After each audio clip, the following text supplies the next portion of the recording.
Hello? Oh, hi. Do we have 69 likes yet? Can we start the stream? We're cruising right along toward that mark. Okay, I guess we'll start the stream.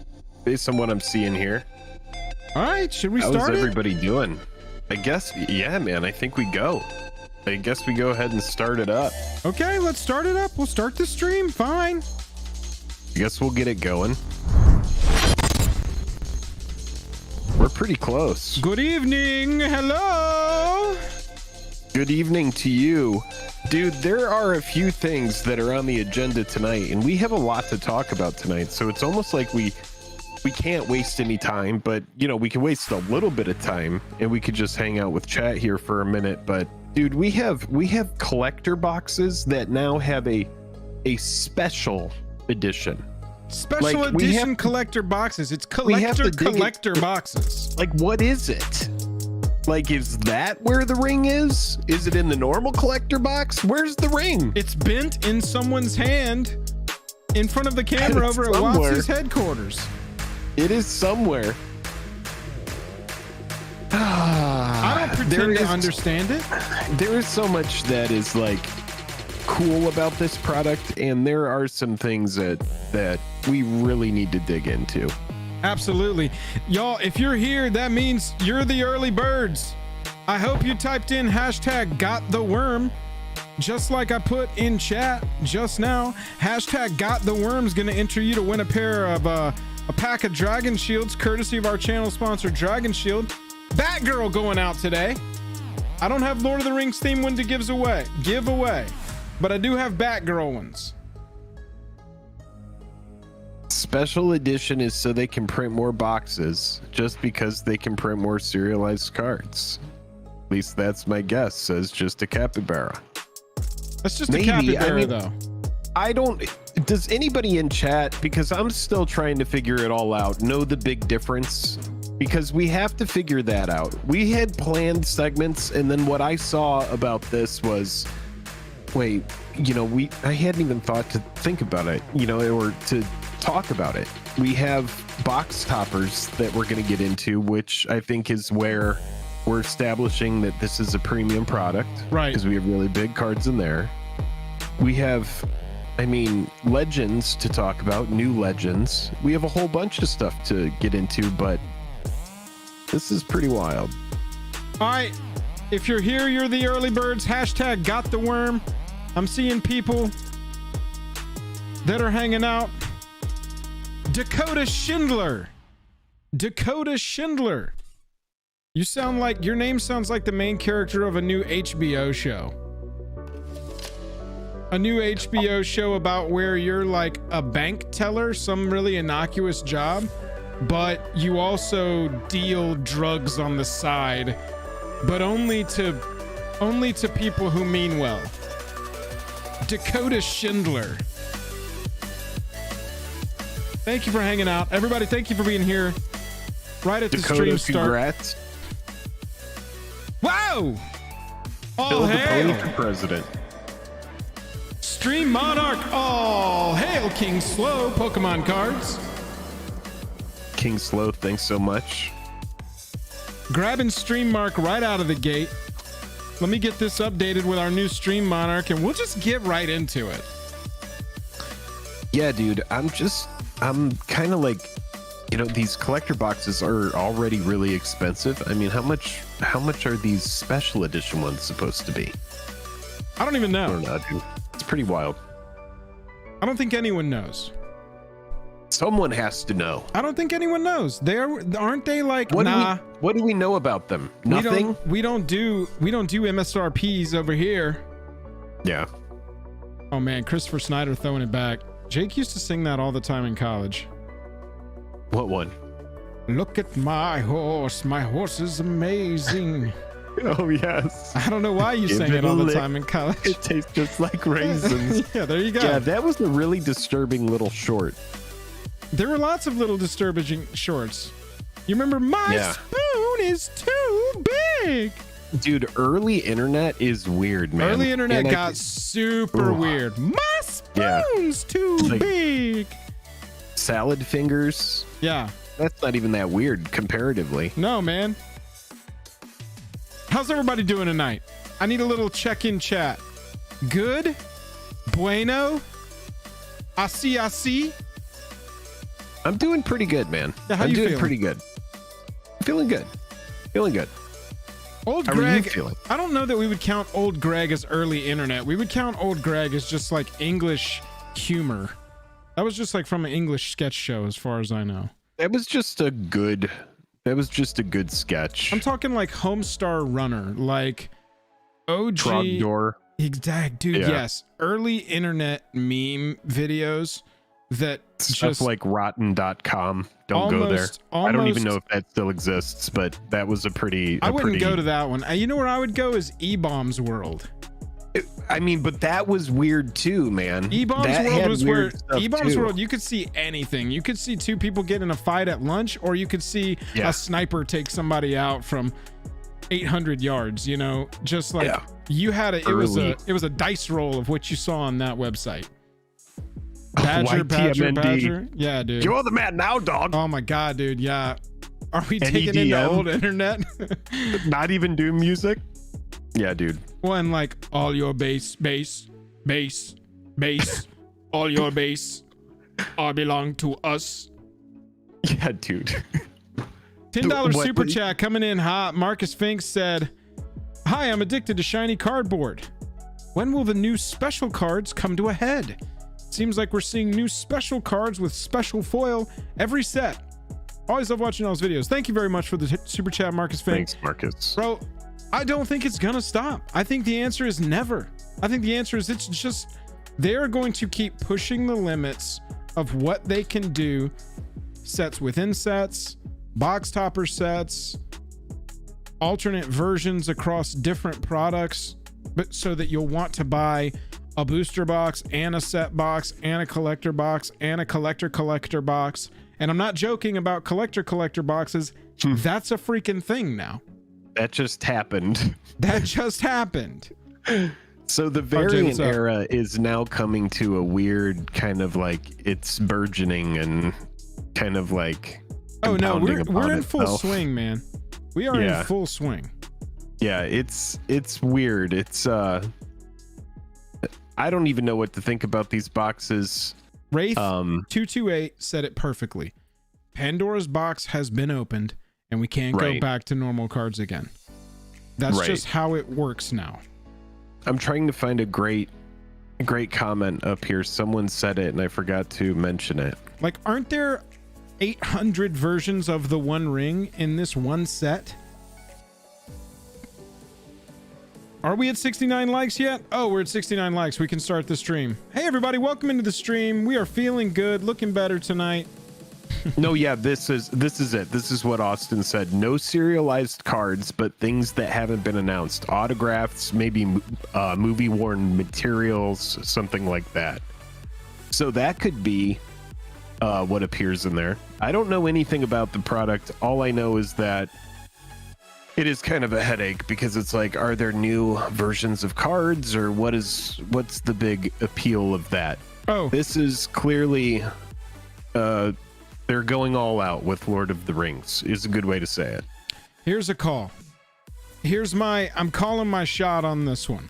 There are so many different variants and alternates and special borders and extended borders and different foils and double foils, ones of ones, serials, signatures. Yeah.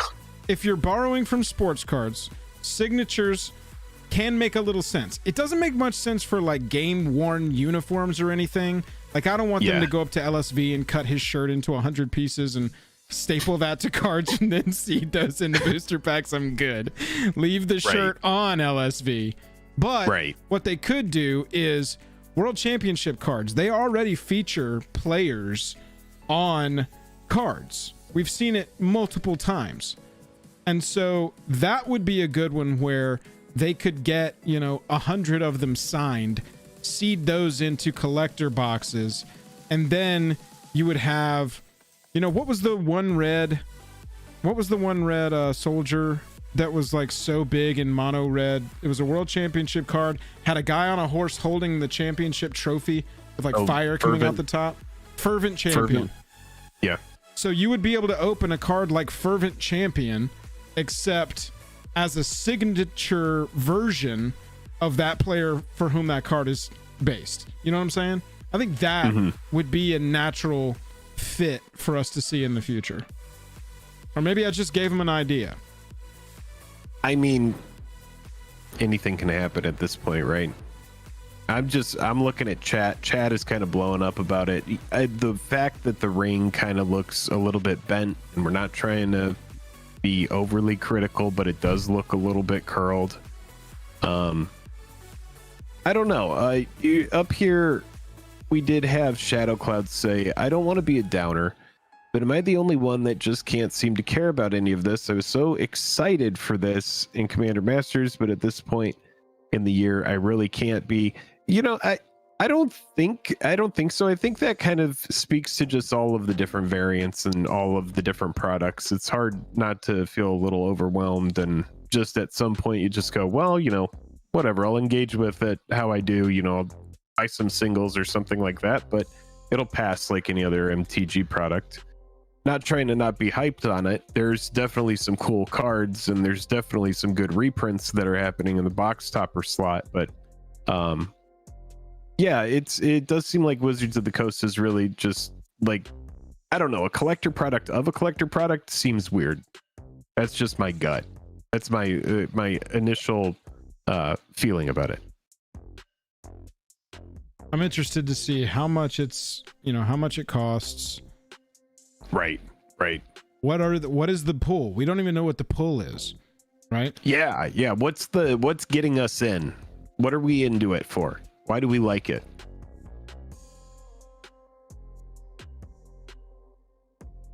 That's what I'm interested in. Yep. Let me see. I'm pulling up the collecting article for Middle-earth. I want to see if we happen to have seen collector boosters.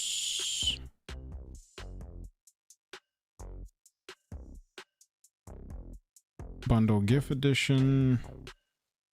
Pre-release commander decks. Special edition. All right, here. Let's take a look at this. All right, what do we got?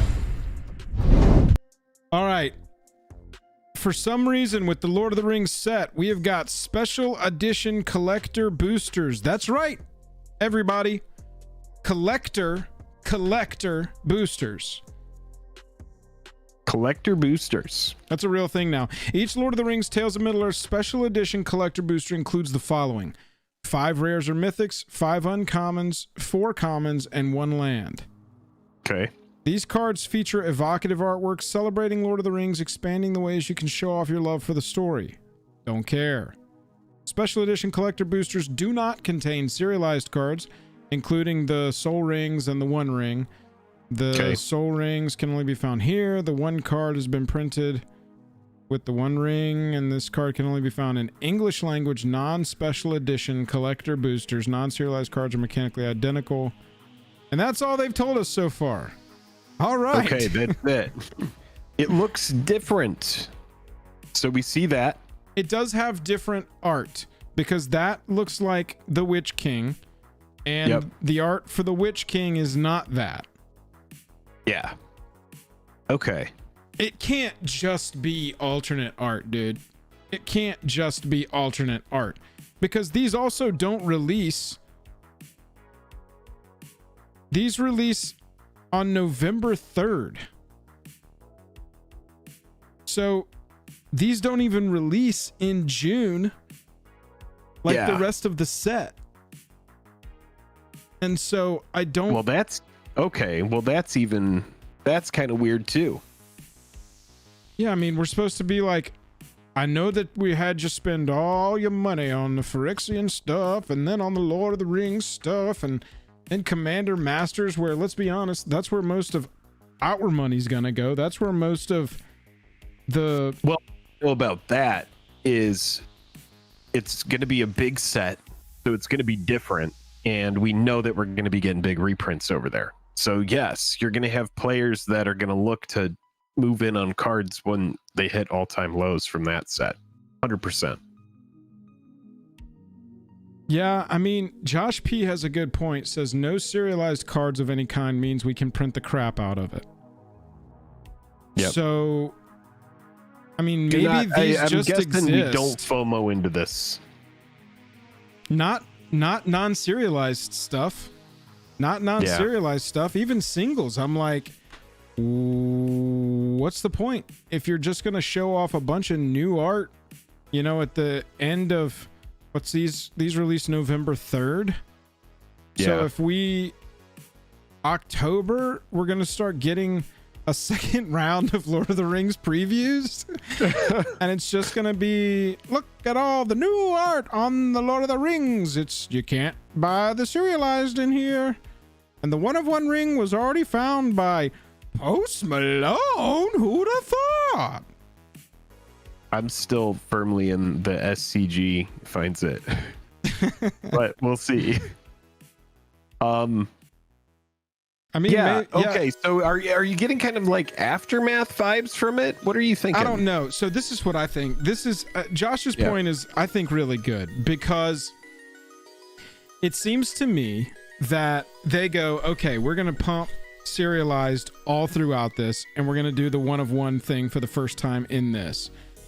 If and when that gets pulled, prices go way down. Plus, we can't print anymore than the original run of the serialized set, because it's just going to be, we won't have any more to run. You know, we can't just keep printing and be like, oh, we're done with serialized. But if we do second versions of all of the art, like Second Breakfast, and we don't serialize any of this, then we will be able to sell it continuously, plus potentially make more money off of it later. I mean, this could go two different ways, man. This could be like a big dud, nobody cares, or it could be very like, you know, Eldraine Christmas Wonderland lands.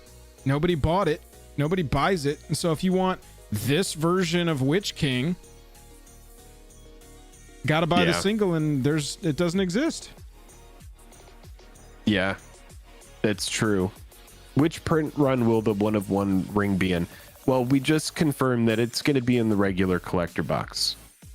That's where the serialized stuff is going to be. It's not going to be in this product. But as Joel was mentioning, for people who don't really care about that, maybe this is a possible way to go. Especially if you are going to like different art, which it implies that it's probably going to have some different art here.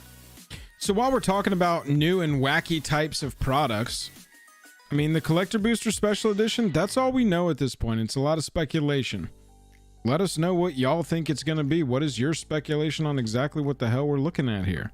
But while we're talking about brand new, wild and wacky products that we've never seen before, scene boxes.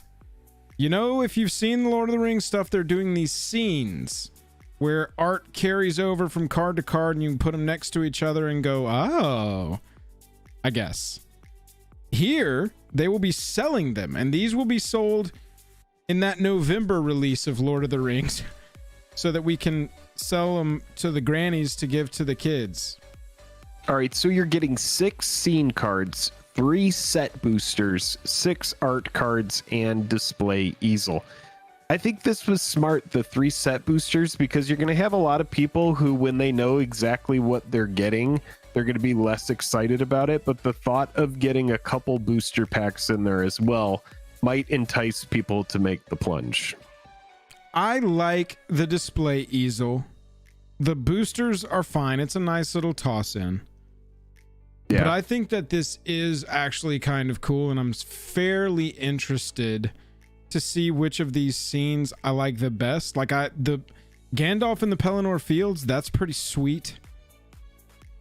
That's right there at Minas Tirith. King Slow says, we sell cards, not accessories, but here's a display easel. Funny company that has, bro. No, I mean, I actually, yeah, I think it's kind of cool. I think for the collector, I think what what this shows us is, because this is the first time, or not the first time, but this is a major push with an extremely popular IP. So they're just going all out with different types of ideas and kind of throwing spaghetti at the wall to be like, well, what all is going to get absorbed by people and collectors. I think that the box that we were just talking about, the collector edition special box, this may just be a way to get more people, another wave of people to buy the same thing, who might not know the difference, or might think, well, I bought that other collector product, but this is a new one, I guess I'll buy it. You never know. There's so much different product that it's like, yeah, just go out and buy something. It's unbelievable how many different versions of a single card there are now. It's just, yeah, it's like we have just, we were in the pot of water and it has slowly boiled. It is just crazy to consider. Back in the day, you want a Snapcaster Mage, there's the Snapcaster Mage. Yeah, you got to open Innistrad. And then if you do find it, you're either going to find a normal version in the rare slot, or you're going to get lucky and you're going to find a foil version. Very rarely you'll get a foil version. Yeah. Yep. Very rarely. And now it's just insanity. Rarely. Looking at these scene cards, I gotta say, look at this, Jake. It's behind chat there. It's hard to see right here. So this is the scene that is on these things, is what I'm seeing.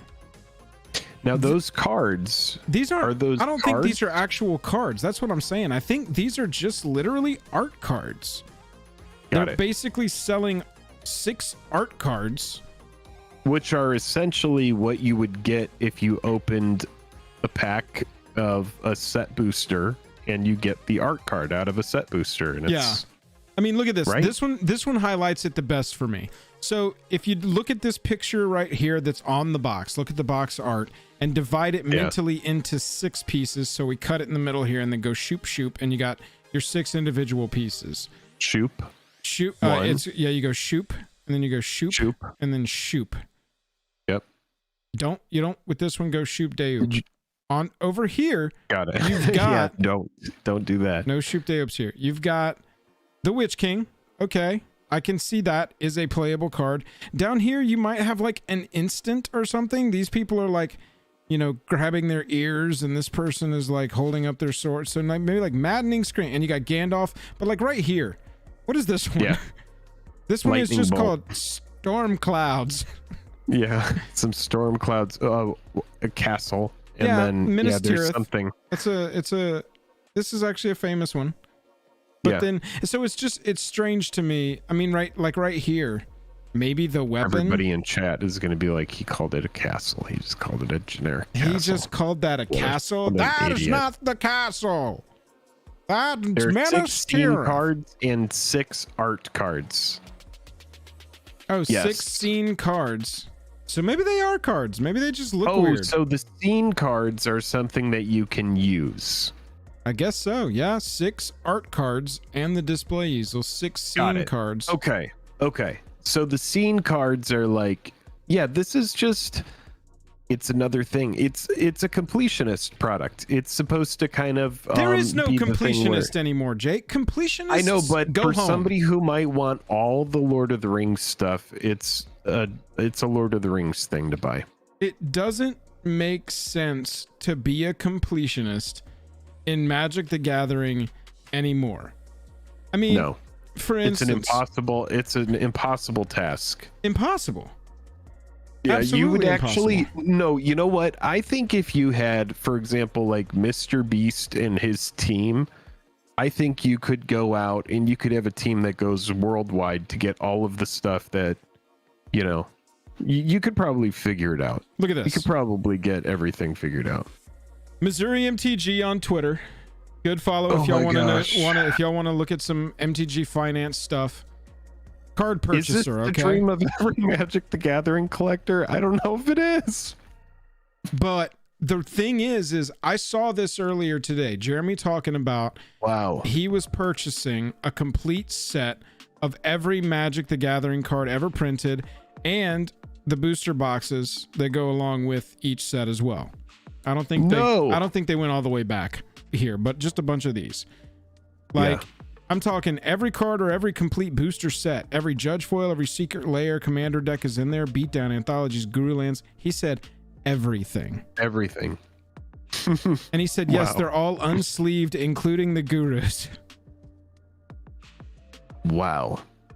So I, in my head, went, wow, if you had this is the best possible time to hit the eject button. Because trying to do this through Phyrexia All Will Be One, through March of the Machine Aftermath, through March of the Machine and Aftermath, now through Lord of the Rings, like, and we're not even to Commander Masters. I'm assuming this is one of every single thing. Yeah. Wow. It made me think of it when we were talking about Completionists Are Dead, because this is incredible. Well, think when every new set comes out, right? Now you have to get 5 or 6 different versions of certain cards. That's right? What I'm saying. With Elish Norn, you got 25 different versions or whatever that you have to find. You got to have 6 different charts and an expert to break down all of these different things. And if that's a completionist set, art cards and the art cards that are foil stamped, that's pretty consistent now.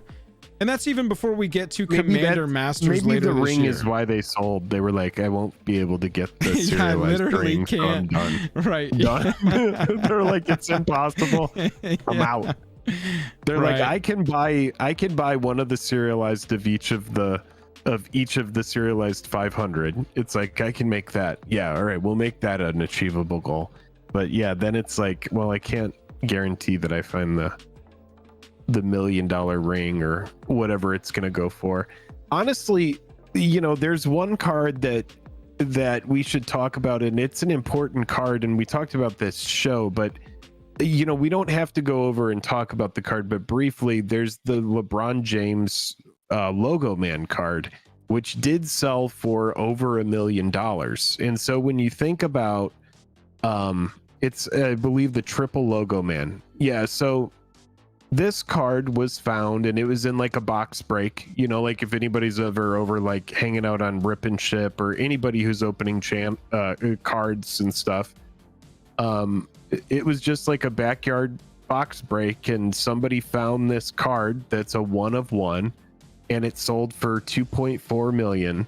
And so when you think about, this is a basketball card for one of the greatest basketball players of all time. This is the only one that exists. I think it's got three different versions of logos on it, so it's really cool. But for a final sale price to be 2.4 million, you had people like Drake that were going after this card. Yeah, I was gonna say, lot of eyes on it. Interesting part of the story is that Drake spent $200,000 trying to find it.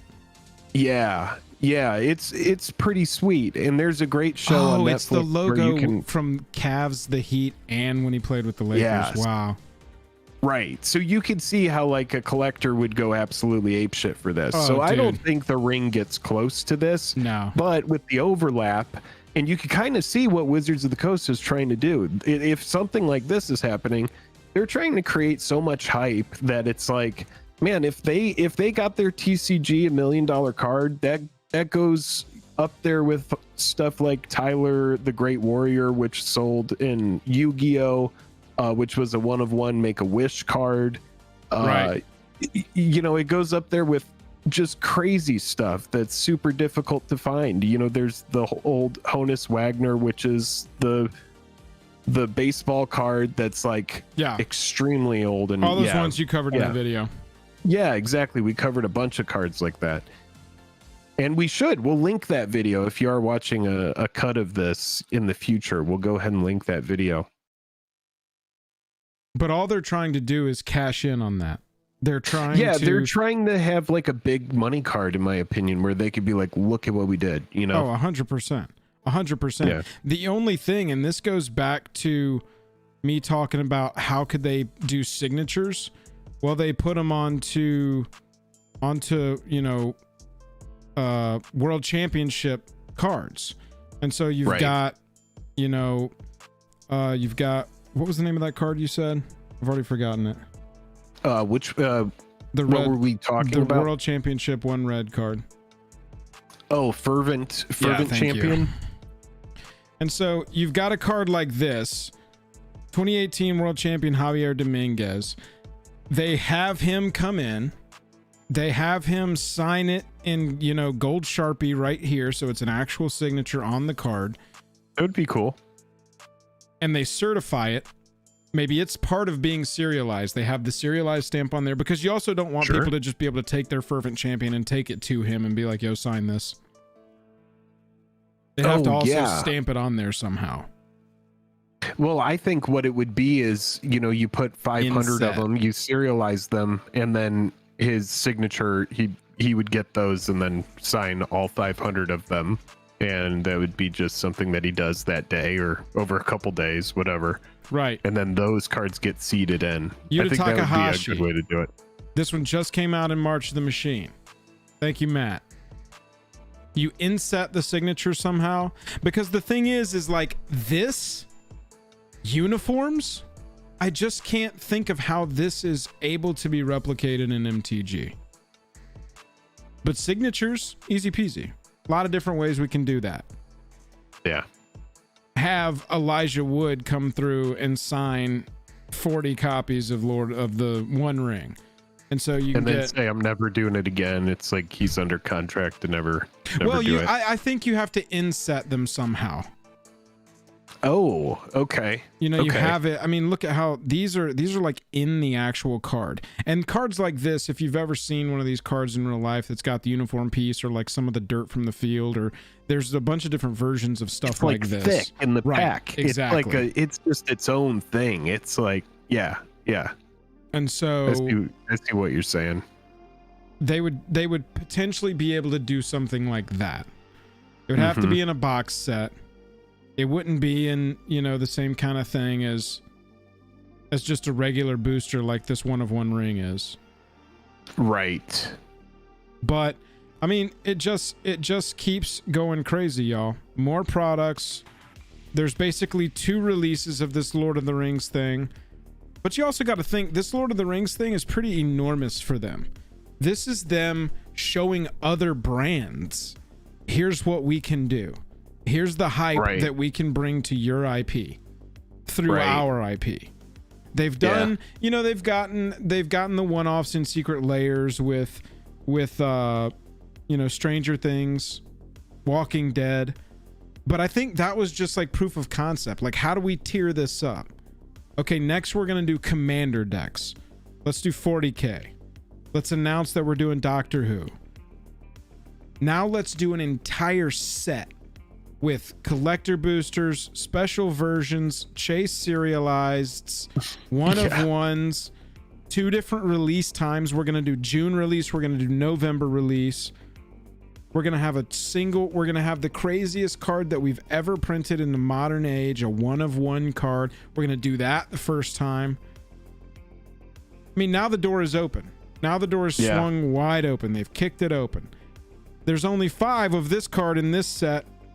Good luck. Yeah.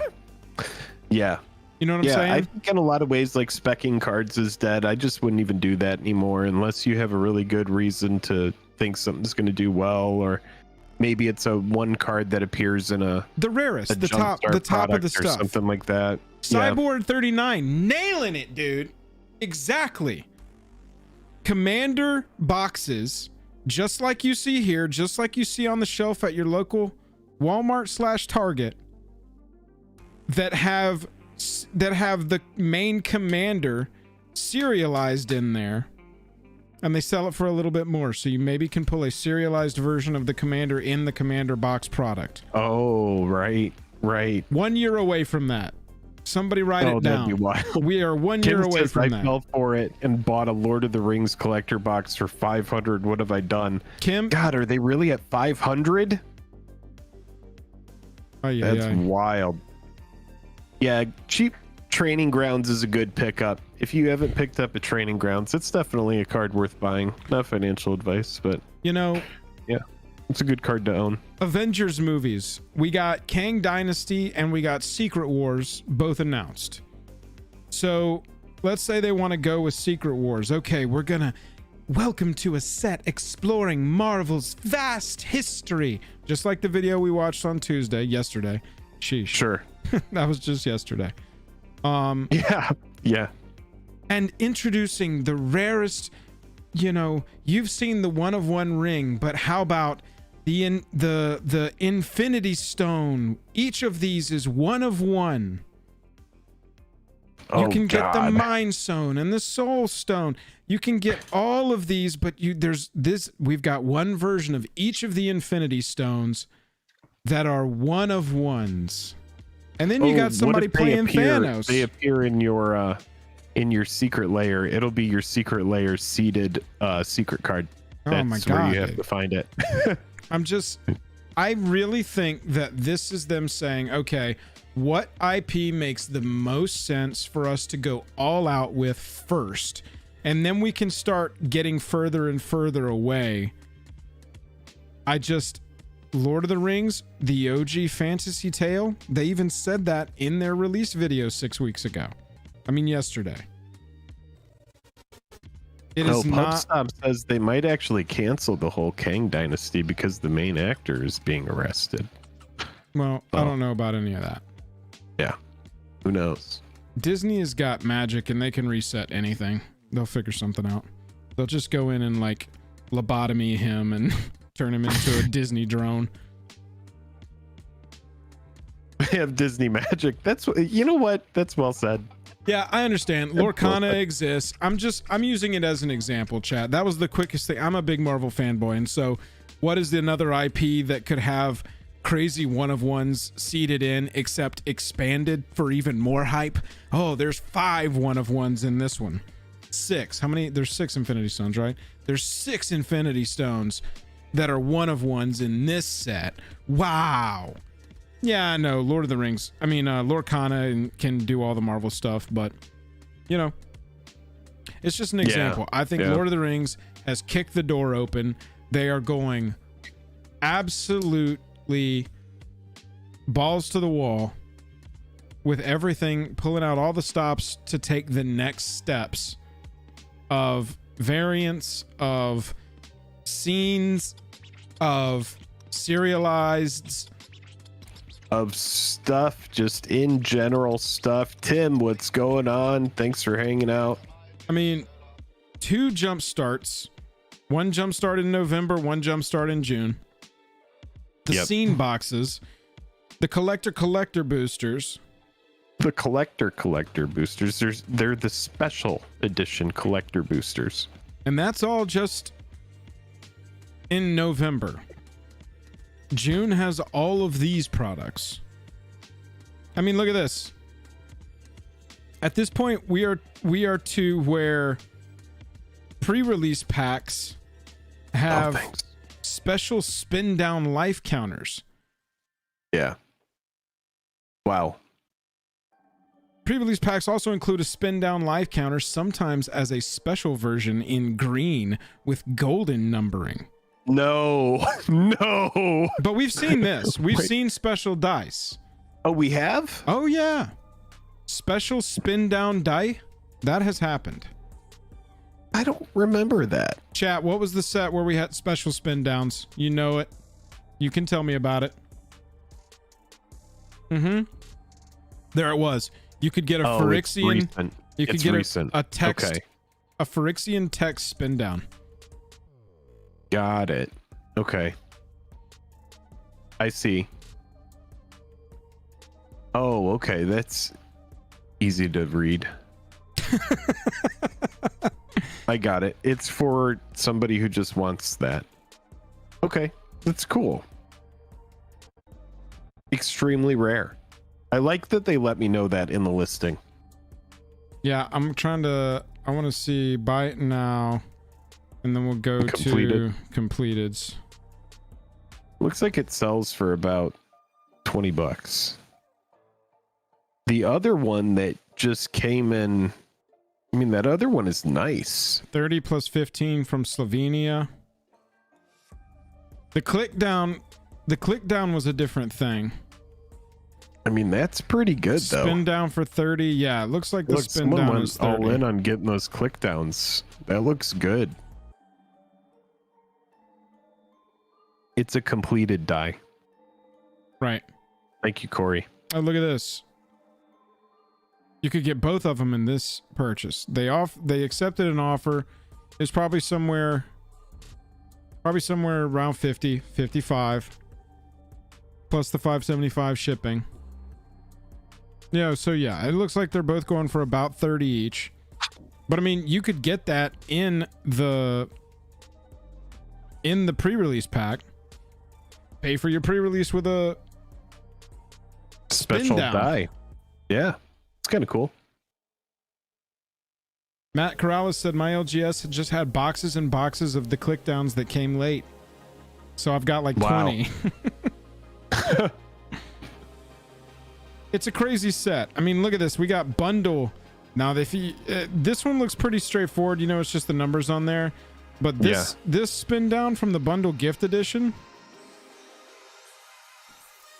Look at the different, like, engraving. How ornate. Yeah. This one's the cool looking. Yeah. But it's looks guaranteed. Like something that Doctor Strange would have.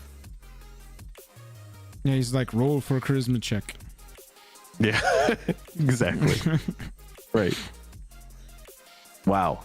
Yeah. So a lot to dig in there with. Bundle spin down. Lord of the Rings. Yeah, Joel's on the spin down hunt. How many different spin downs can I collect? Like, where are they? If you can actually find all of them, dude, in the website and then be one of the first people to send it to them, they're gonna send you a product from this. Who knows what it's gonna be? Throw a dart. All I'm saying is serialized spin down counters win. Serialized spin downs win, Watsy. That's the future. That is the future.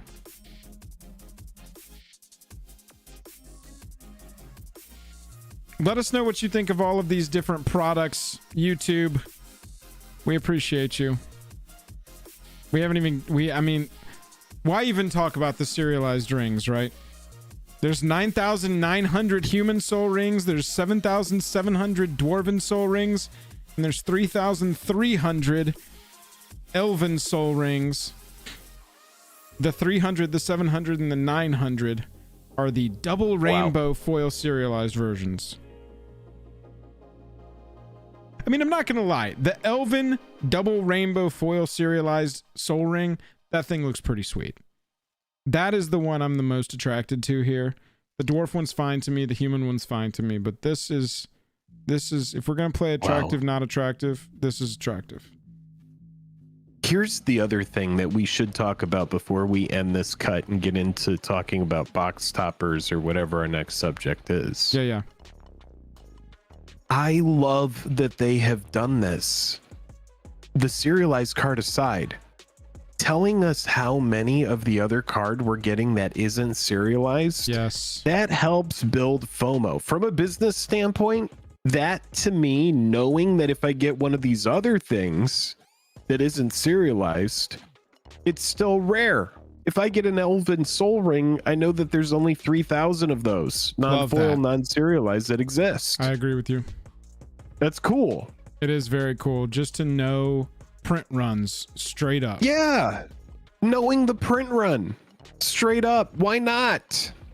Because now you have people that are like, well, F it. I don't care. If I get one of those cards that there's only 9,000 of them, that's sweet. You know? Okay. And it's in the language of the High Elves. I am not trying to pronounce that tonight and get canceled. So we're just going to leave it at that. It's in the Elven language. It's in the Elven language. You want to take a stab at that? Didn't think so. But yeah, there's definitely, before you buy, make sure that you look up all of the different articles, all of the different charts. A couple of creators, YouTube videos. I would say definitely, like, I'm going to do my best to get all of the different websites in the description of this video if you're watching it in the future.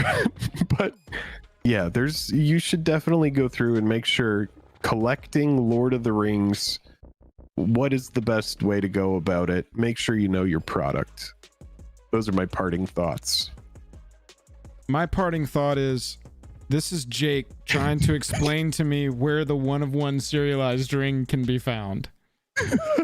This is Jake telling me, this is Charlie, me you just gotta trying to understand, navigate there's only the product. 9,000. They tell me there's 9,000 human serialized rings, but I go, no, they're not serialized. That's 900. 9,000 non-rainbow, non-serialized rings. We got 7,000.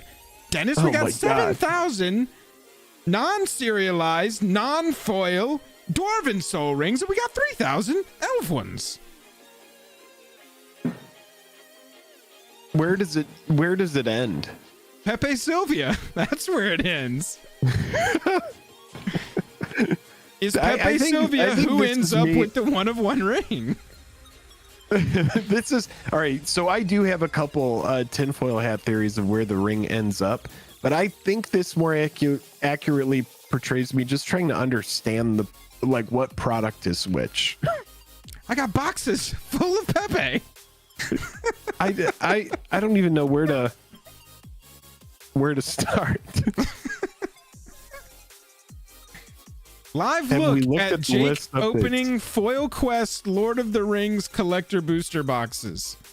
Which we should probably start. We should probably start finding out if people are going to be interested in that.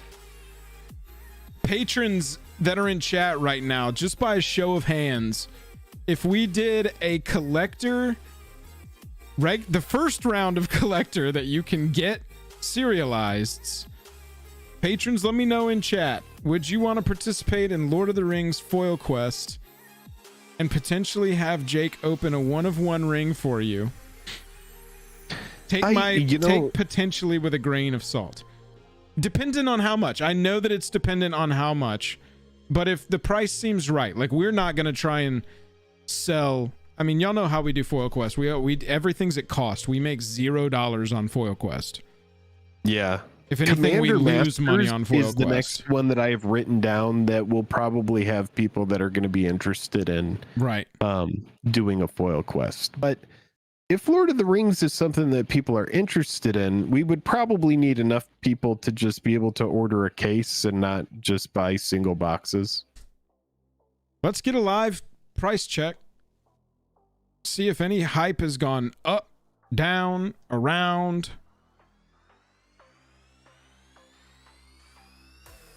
Lord of the Rings, Tales of Middle-earth, collector booster box, price high to low. Would Jake be tempted by the ring? If we opened it here, that would be pretty freaking amazing. And the sheer traffic that it would drive to the channel, that we could get money from the giant mega corporation YouTube, it would be worth it to no, I wouldn't be tempted by the ring. Does that mean like run away with it and turn into an old shriveled weird, like my whole life changes and I live in, a cave? You literally become Gollum. No. $2,200 for a case of collector boosters. Let's create math.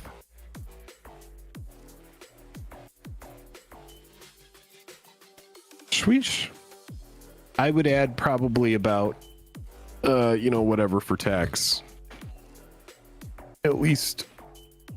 Well, I mean, 10%. if we were going to do Foil Quest, this wouldn't be the price because we also factor in how much it is to ship it safely back to you. True.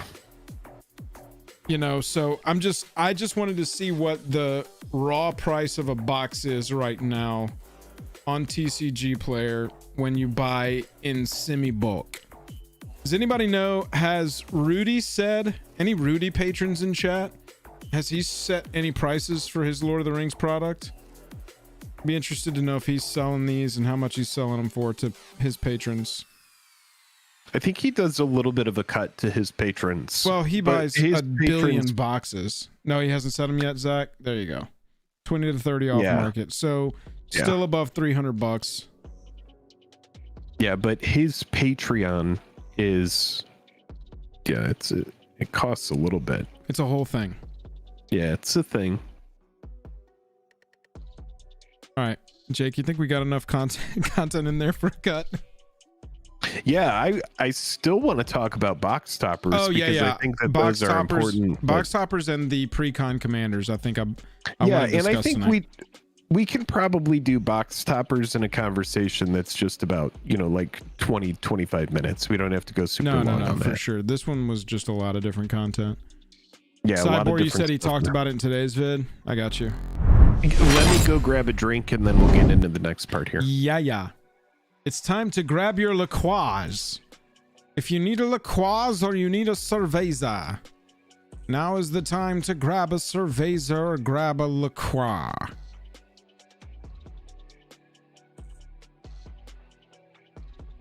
We're going to talk about these box toppers up next, see what we got as far as value.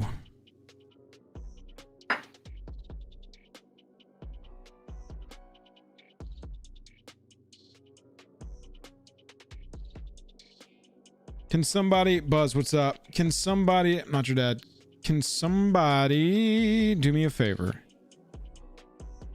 Of the cards that we've seen so far, of the box toppers that we've seen so far for the Lord of the Rings set, I believe via collector's number, the party tree, aka the Great Henge, is the first one numerically. It's card number 348 in the set. And I think that is the first one, that is the like lowest collector number we've seen on a box topper. Can somebody confirm that for me? Yeah, we talked about Clay's super chat, 16 cards and 6 art cards. Clay corrected me with that $5.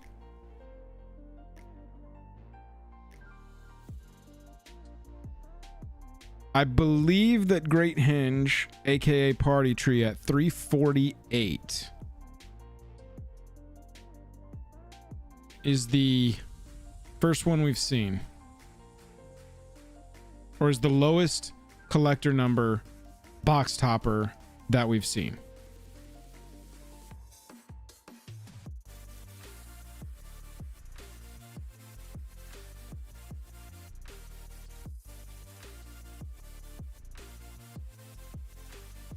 All hail our stream monarch, King Slow. King Slow. King Slow. All hail King Slow. Crowns in chat for the stream monarch. Let me see your crowns. Is there a Rihanna song about crowns? Yes, but you shan't play it. Oh, I won't play it. We got You shan't. Y'all, we got You demonetized for watching. We got our video demonetized for watching Wizards release video that we watched yesterday with everybody, with Elijah Wood in it. I muted it. I'm in the process of muting it, Joel. I just made a decision and went with it. That's fine. We got Night Cyborg. There was some song in their reveal video that got our video demonetized. Yep. And I disputed the copyright. And they were like, that is shut down. Yeah, I was like, well, look, out of here. We're not trying to make money on this song. We were literally just watching someone else's YouTube video. Yep. It was a video from a corporation, so they probably weren't like, trying to rip some song that's copyrighted. I looked up the song myself and it says on YouTube it's a copyright-free song. But, here we are. Demonetized by the very company that we discuss on a daily basis. Ain't that just poetic justice? It's on us. We got complacent. No, that's not the right word. It's not. We got Dan, what's up? Comfortable. That's the same thing as complacent. Is it? Somewhat. Well, demonetized tutor. Rook, I really like that actually. Yeah, I it's like kind that of a a lot. bummer, honestly. Kind of a bummer. Can anybody confirm or deny that 348 is the lowest collector number on a box topper we've seen yet?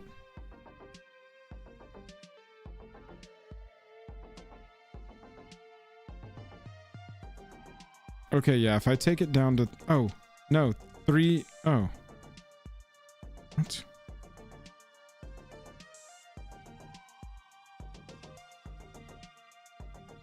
$337.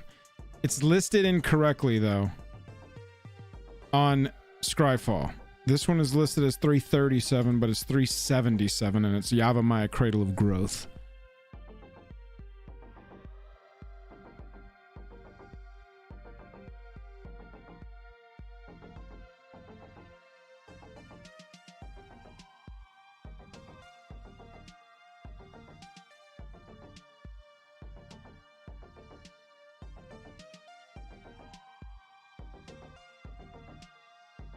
Number less than 400.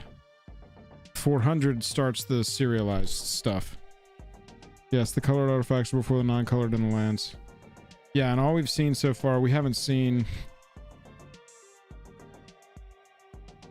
I mean, Yavimaya Cradle of Growth is not really green. Mm-hmm. Minamo's not really blue. I don't know. It doesn't matter. So this is what we have so far. How many are there? 15? Is that it? No, that's what I'm asking. Is this the full roster? No, this can't be the full roster. Okay, so we're still waiting to see some box toppers. There are some that are really good. Current lowest collector box price, what did you have? $356. Is current lowest price? Oh, for collector. Yeah, for collector. That's what you asked. Yeah, for a collector box, $356. Okay, got it. So Buzz said they're showing 15 this week and they're showing 15 next week for a total of 30 box toppers. That sounds right. Now that you're saying that, I'm vaguely remembering that from the reveal in which we saw Elijah Woods and got demonetized. All right, BuzzFuzz, absolute legend, and then Matt is also saying 30 total. Thank you. Okay, so we're going to see more cards. We're going to probably see a couple more big hits. And the spot where you can find box toppers. For anybody who doesn't know, this is going to be when you buy a box. So we'll look at the exact spot that you can find these. And yeah, I'll pull these up. Hang on. This kind of, I would guess, in my opinion, this is Wizards of the Coast justifying their increased price point on these products. You know, this isn't like buying a collector box of March of the Machine Aftermath, which also has serialized cards. It's more expensive than that. You know, a March of the Machine Aftermath box is probably right around $200 for a collector box. Or not Aftermath, March of the Machine, just the regular set. Collector is probably right around $200. Okay, Jake. So if you think about that, yeah, go ahead. No, I'm just gonna swap over so we can actually start a lot. You're making good points. It'll be good in the cut. Let me swap over. Oh yeah. Realms and Relics box toppers, Jake. We have seen 15 so far, and we will see another 15. Where can we find these? That is question number one. Collector boosters in non-foil and surge foil. A non-foil Realms and Relics card will show up in approximately 31% of collector boosters, while a surge foil Realms and Relics card will show up in slightly under 1% of collector boosters. Excellent. So you will get one in a single card box topper pack that will be bent down past the boosters and bent over the top of the boosters. You'll get one of those in each set, draft, and collector booster display. And then additionally, 31% of collector boosters will have a non-foil Realm or Relic card, and 1% of collector boosters will have surge foil Realms and Relics cards. We've seen Great Henge and Cavern of Souls. Basically, these are that what do you call that treatment? Godzilla treatment, we'll say. Where this kind of reminds me a little bit of Zendikar Rising, where they did the box toppers there, right. And then they put the expedition lands. I think they handled it the same way. The draft boxes got an expedition box topper, and then the collector booster box actually got 2. I think the collector booster boxes got 2 that were seeded, but then in those collector packs you could actually find them, and right. Sometimes they would appear in foil, and then sometimes they would appear in non-foil. But now this is further on in the variant era, so now it's a little bit more complex than that. We have surge foils, then we have what was the other one? A non-foil Realms and Relic card, which is going to be attractive too. Just over a third of the time, well, sorry, just under a third of the time, you'll be getting one in collector booster packs. So I'm thinking 3 to 5. Like, yeah. You might have a standout collector box that gets maybe 5, maybe even 6 of them. Who knows? But you get one in each set, draft and collector, so you are guaranteed one in the collector booster, minus the odds of pulling them in the... You are guaranteed one in the collector booster box, minus the possibility of pulling them in collector boosters themselves. And then they also are offering this surge foil version of these in 1%. 1%. That's pretty... So the surge foil versions of these are going to be pretty expensive. And we've seen the first 15. We get the next 15 next week. If it is after next week, make sure you go check out the other video where we break down the next 15. But just kind of shooting through these, Jake, there are ones that are hella good hits, and there are Bajuka Bog as well. I mean, Bajuka Bog is a great card, and for people that want to bling out their Bajuka Bog, this is a way to do it. But I will say this: if the power level is equitable next week when we see the next 15 of these, I would expect some more spicy hits. We got the Great Henge, which people have been crying for a reprint pretty much since it was printed. $60 right now for the cheapest one of these that you can get. Yeah. And you know, like, I love this OG art. Don't get me wrong at all. Very cool art. Adam Paquette nailed this piece. But dude, having a Great Henge that says the party tree on it, yeah, this has to be the seminal version. It does all the stuff. It is the party tree. Oh, Matt, yeah, that's a good Bajuka Bog. Cloudstone Curio. Yeah, that's a good reprint as well. This is a scarcity play. Ravnica is the only place we've seen this. Yeah. And Kaladesh Inventions, but that's hardly a reprint. Right. Yeah, that I was unclear. I meant in earnest. Like, this is an awesome version. Right. $200. The rarity of pulling something like this is insane. But now you've got Elisar the Elfstone, if I'm putting the right emphasis on the right syllable, as another version of Cloudstone Curio. Ensnaring Bridge, this card was more expensive. But it was when it was Masters. a big... Yeah, it was a big modern playable card. I think it still has some modern application, but... Yeah. I mean, look at all the printings. It's just been reprinted a lot. But it's still a $15, $16 card straight up. So it's sort of one of your middle hits, not huge. Ozolith, scarcity. Hasn't been reprinted since Ikoria. It got a lot of printings in Ikoria, though. So this is like if it had been just printed, and that's crazy because that's a rare. So if this card had been printed... Well, it got a lot in that. So don't count this one, y'all, because this is the MTGO version. But your pre-release stamp, your like prize pack stamp that has the Walker symbol on it, and then your extended and your standard. Regular. Yeah.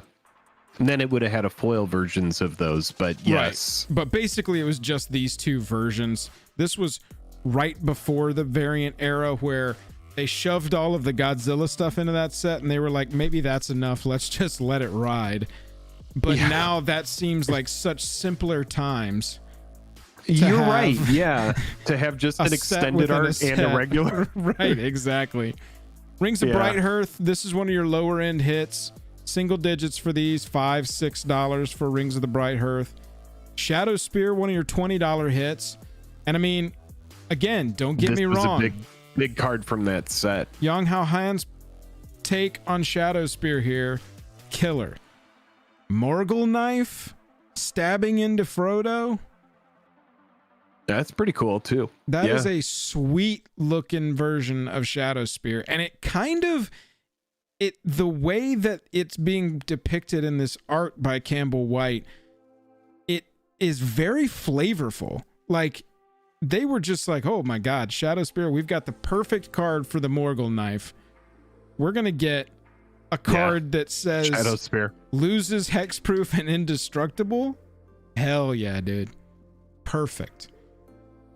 This is one of my favorites. Probably one of the biggest hits that we're going to see on this list.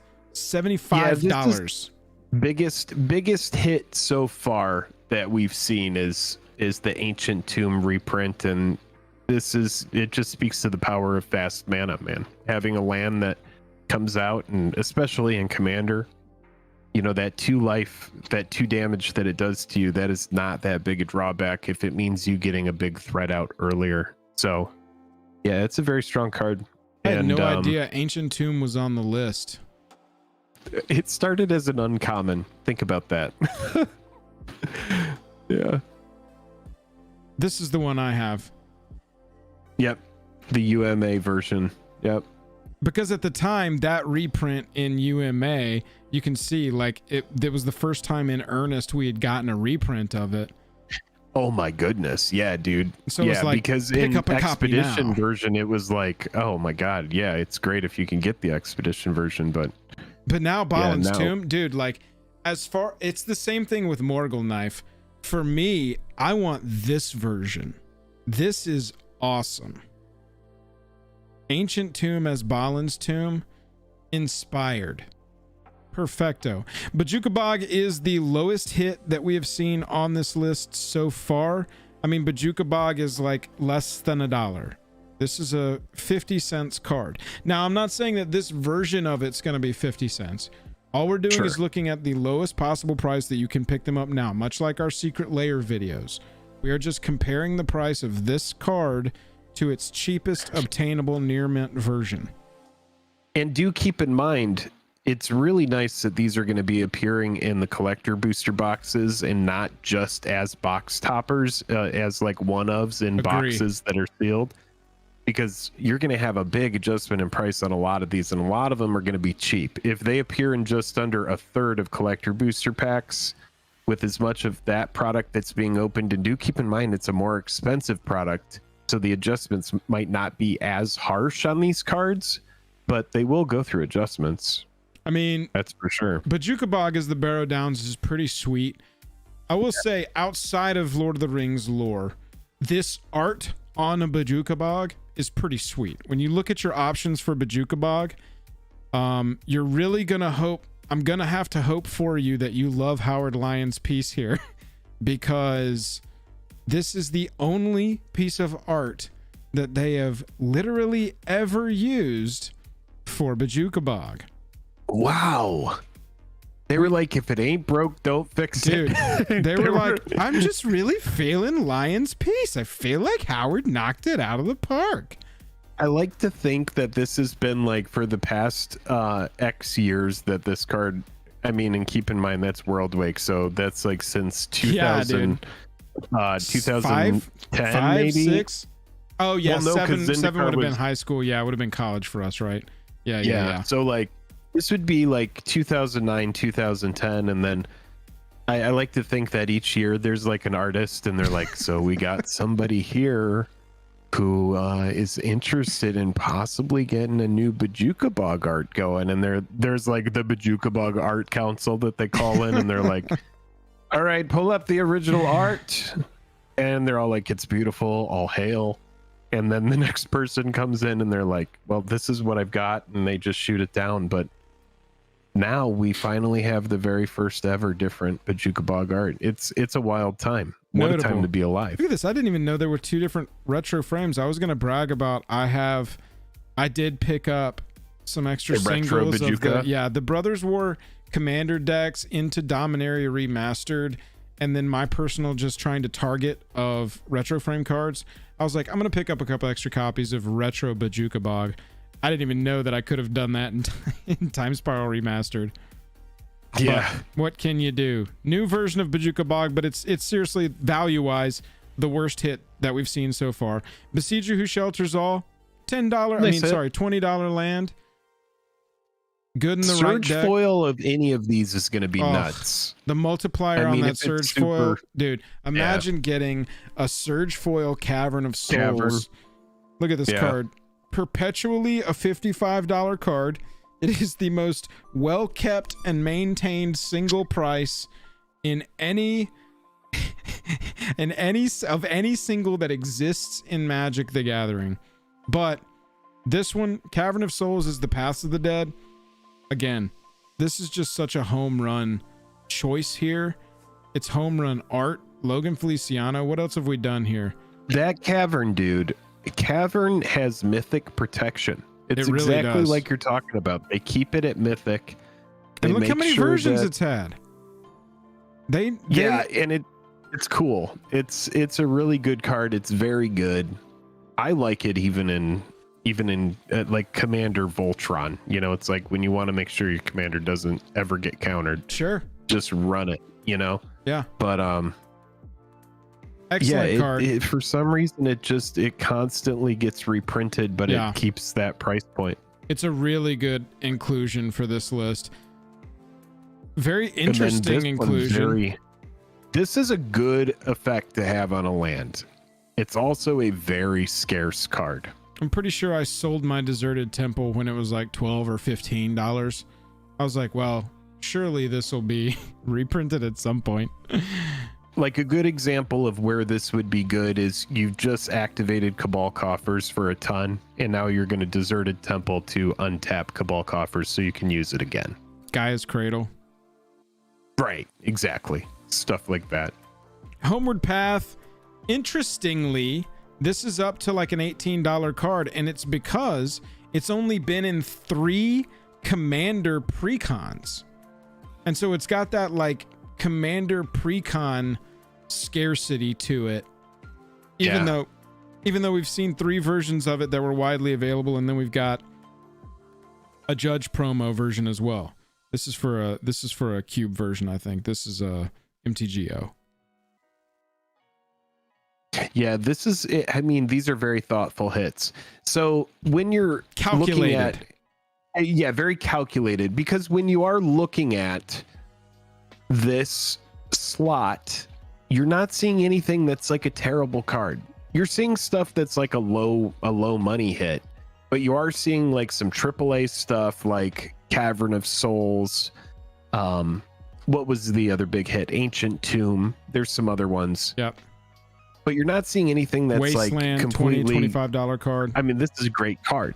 This is one of my favorite cards. Plus it's Valley of Gorgoroth, and that's just tight. Yeah, Looks that's awesome. cool as well. I think this is calculated, and this slot exists and is as pushed as it is to make sure that people are in some way happy and getting something memorable from their box opening experience when they're paying a premium, a much more expensive amount than they're used to paying. And I guess that's for the Lord of the Rings IP, but then also a chance to pull one of these big hits here. Now look, y'all have got to do me a favor and resist the FOMO on these. I'm seeing it in chat, and it was the next point I want to make. There is absolutely nothing that says or indicates these cards can't be reprinted in Commander Masters. And you know, in Commander Masters, well, they won't be Lord of the Rings themed, no, but yeah. Well, that's literally the only difference. Yep. But what will happen is all of these cards, let's say Ozolith or Shadow Spear, like you can't tell me that one of Ozolith, Shadow Spear, Curio, and Hinge aren't reprinted in Commander Masters. That just doesn't make sense to me. And it's going to be a rare or a mythic in that set. And Commander Masters rares and mythics are going to have 15 different versions. Realistically 5, with maybe 4. Multiple types of Yeah. foilings, with multiple versions of serialized or not serialized. And the base level copies of this, like if Shadow Spear is the one that we see in Commander Masters, the price of this will go from $20 to $5 faster than you can say Morgul Knife. 1% surge foil. So don't FOMO out. However, as Jake said, my only caveat to that is that it won't be the Lord of the Rings version. These are the Lord of the Rings versions. I've already been sitting here and pining over how fun it would be to be like, I play Party Tree. I don't want to play Great Henge anymore. I want to play Party Tree for the rest of my life. Blue says I'm FOMOing in. Don't FOMO in, don't FOMO out. FOMO near, FOMO around. Enjoy the FOMO, but don't concede to it. Don't FOMO on without consent. Yes, definitely that. Definitely that. Do not do that without consent. But I want to play Party Tree for the rest of my life. And so, personally, I will be FOMOing all over the Party Tree. Well, are you going to be purchasing any of this? What are your Singles? thoughts on this? Bro, singles as always. How do I engage with singles. every set? I wait 3 months to when nobody's looking, and I go to TCG Player, and I say, I wonder if Retro Vampiric Tutor, I wonder if everybody's forgotten about that card yet. Yeah. And I go, oh, yep, looks like it's kind of leveling out. Yep, okay. Getting close. Yep. Now's a good time to go and buy that because nobody's thought about Dominaria Remastered in 5 years. Yeah. That's how I engage with every... It defies reason. Okay, so I kind of see what you're saying. So, okay, so the box toppers for you kind of feel the same way as me. It's like, yeah, it's going to be a fool's errand to try and collect all of them, but when they start to bottom out, maybe you'll pick up a couple of them if they're cheap. Maybe there's going to be things that we don't expect that are standouts. Maybe some of them are cheaper than we expect, and so you might be buying a card that you didn't expect to buy and that kind of thing. Oh, yeah. I mean, that's... I just wanted to side note, because somebody mentioned Demonic Tutor, the Japanese alternate from Strixhaven. And I wanted to see where that one was nowadays. But yeah, that's how I engage. That's how I engage with every single set. And that's not going to change with this one. I always use Double Masters 2022 as like my North Star of like FOMO, because I saw what everybody went in on and the textured foils and how that didn't pan out. And even though there weren't serialized cards in there, I just saw how so much of that stuff raced to the bottom. And yeah, I think the serialized thing, it's cool if they don't do it a lot, but we're seeing this year that Wizards of the Coast is going really hard on the serialized push. I don't know how much money can be pumped into the serialized bubble. I don't know how much a bunch of cards getting like a 500 of 500 treatment. And I know it's different in Lord of the Rings. It's been consistent in March of the Machine and Brothers War, but the serialized thing, I don't know, like it's every set. That's every set or every other set from now on, bro. That's just happening. I think that we'll have a nice little pullback, nice little reset around the time of Wilds of Eldraine. But I mean, why would they slow down at this point? It doesn't make any sense to. Yeah, I mean, it is interesting to see serialized cards that are consistently selling, the low end ones for like $200 to $300. So, yeah, we'll see what the one of one rings go for, and I mean that's pretty much all the serialized cards in this set are going to be rings. Yeah. So we've talked about serialized. The box toppers themselves. These. Yep. This is the first 15 box toppers. We've got the 15 other ones next week, so we'll be able to look at this set of cards within this set of cards as a whole and judge them. But overall, for me, Jake, and I want your opinion on this, I think this is a positive. There are good choices. There are mostly good hits in here. You know, I'm not going to be super excited if I pull Bajuka Bog or Yavimaya Cradle of Growth, but lots of these hits in here, I'm just like, oh, that's cool. That's a cool card to include. Yeah, it's cool. And for people that do want to collect all of these, if they want the thematic set of box toppers that are all Lord of the Rings skinned and they really want that, that's going to be it's going to be a fun set to chase. But for me, you know, I hope to get lucky. Maybe I'll buy a box of this set. I don't know yet how I want to engage with the product, but I do think I am going to buy something from Lord of the Rings. So remember, as we leave you with box topper discussion until we get the next 15, in foil, you will find them one in a single card pack in every set, draft, and collector booster box. In foil. Every single box of this. You'll be getting one single box topper will have one in a single card pack. Yes. And they are, I know that they have rarity here of mythic, but they have said, and they say right here, players have an equal chance of opening any one of the 30 cards from a box topper booster. Okay. Additionally, they'll be in collector boosters in non-foil and surge foil. So you won't find them in general, just regular foil here, traditional foil like they call it. You'll find them in non-foil and surge foil. Non-foil 31% of the time, and surge foil 1% of the time. If I remember correctly, the Hitotsugu, what was the percentages on the Hitotsugu? I'm just trying to compare how rare those surge foils will be. Because, you know, I mean, surge foil, Cavern of Souls, surge foil, Ancient Tomb, Balin's Tomb. Yeah, so you have to get lucky enough to get the 1% chance of finding a surge foil, and then it's a dice roll of 30 cards to see which one you get. And yeah, if you get the Bajuka Bog, I still think that'll probably end up being like a $50 surge foil. I was actually going to call 50 for no reason. Card. Yeah, 50 was what was in my head. It's extremely popular card. It's going to be a very difficult, narrow chance of finding it because the surge foils of these are going to be so rare. Most of them are going to be good and desirable either way.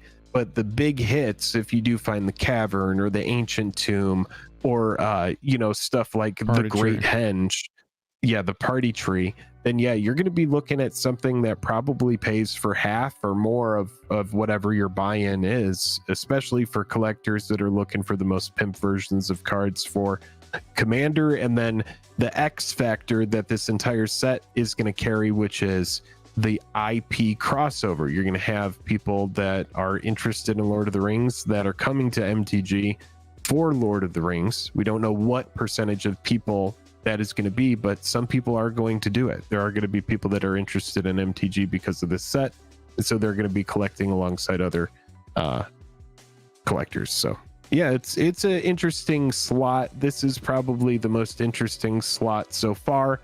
I know all the serialized stuff is interesting, but this is something that we can more easily depend on, and it gives us a nice little indicator of where Wizards of the Coast is putting some of the value.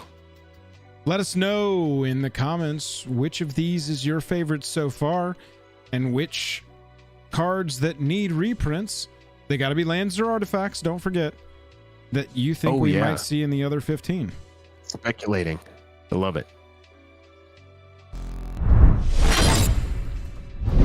Jake, I'm going to go grab a glass of water real fast if you'll hang with chat, and then we will discuss the Precon commanders, maybe do some quick builds on those, and like a couple cards that would be included, not a whole build. Oh, sure. Yeah. And I'll be right back. Sounds good.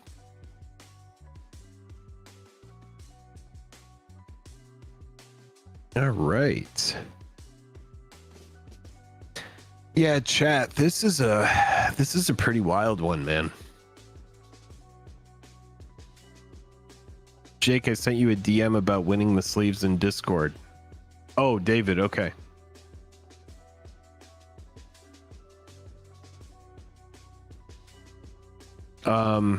David, you'll want to message Joel because he's the one who has those sleeves. He won the ones tonight.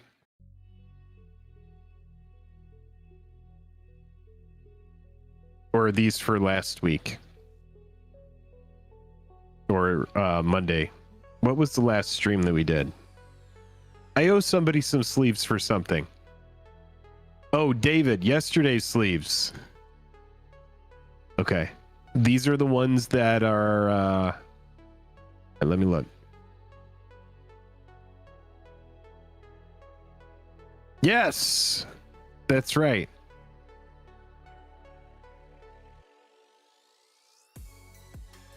Give them to Anime Game Bro.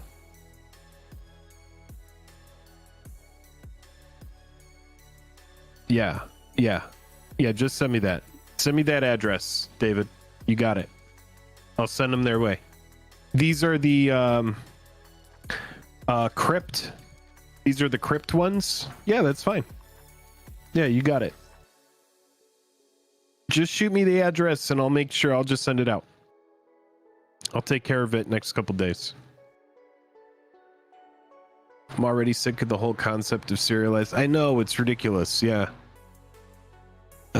They are high risk. They're fun, but they're high risk. I wish that I had the money that I used to buy. Ever since the pandemic, it's wild, but I used to be a dog walker, and so I did YouTube and dog walking. Put it together, it's wild. I can't even believe that was actually a thing, but that was like, I would do dog walking during the day and then YouTube and then, you know, also I live in LA, so it's like with the writer's strike right now, a bunch of our clients like aren't a thing. So anyway, like most of my income is now YouTube, and now it's like the two different side gigs. One of them is grossly diminished because of pandemic, and now whatever. We're not going to dig into it anymore. But yeah, I don't have the money to buy frivolously on products like I used to.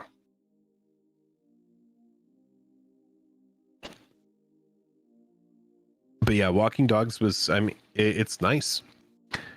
It's nice. Been doing it for years. I do have a dog. Matt says dog videos can make bank. I do have a dog and a cat that love hanging out.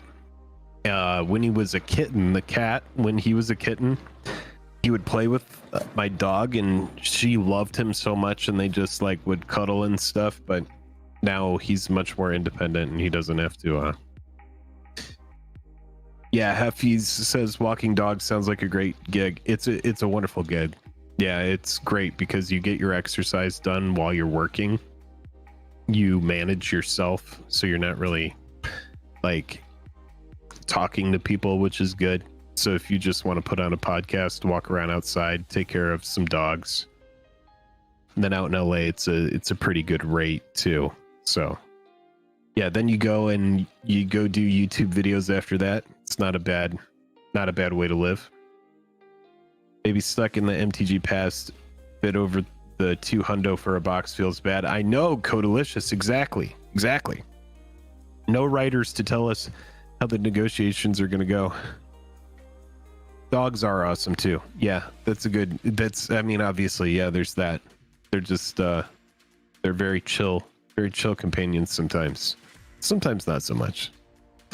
Let's go, Lord of the Rings. Keep not wanting to spend money, but they pull me back. Caleb, I know, right? Finally got around to building my Bellin deck. Cut people down tomorrow. Nice. Enjoy, Vlad. Matt says I only buy set boxes now. I like the set boxes too, Matt. David, gifting 10? What? 10 memberships?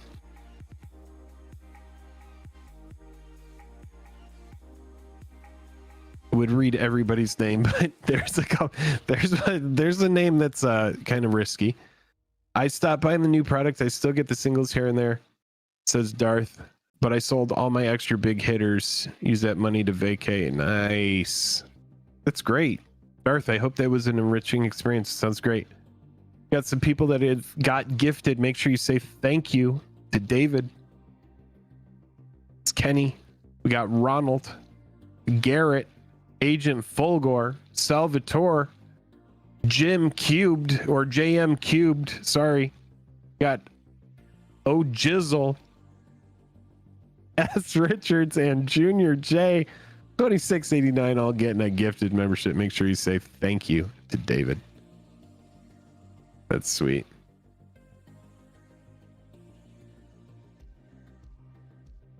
Try raising a chihuahua, says Matt.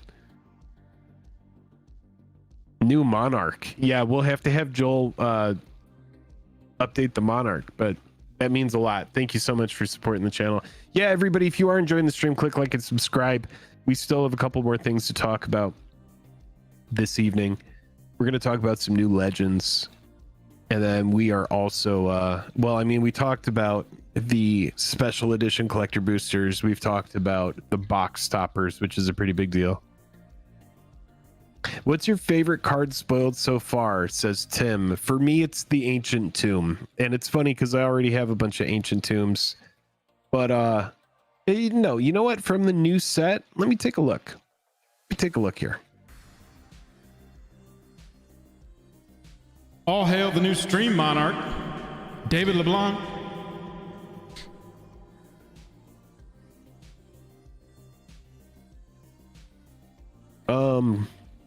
All hail. From what's been spoiled so far.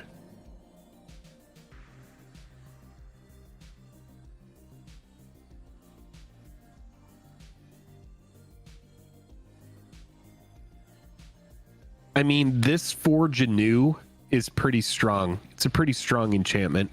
It says when it enters the battlefield, return target equipment card from your graveyard to the battlefield. Then as long as it's your turn, you may activate equip abilities anytime you can cast an instant, and you may pay 0 rather than pay the equip cost for the first equip ability you activate during each of your turns. So instant speed, 0 cost for big splashy equipment seems really cool. There's a lot of good cards. Let's take a look at some cards. We can do that. Bob, what's up? Yeah, we could talk about the new legends. Forge Anew is definitely a good one, man. Like, this one is insane. Yeah.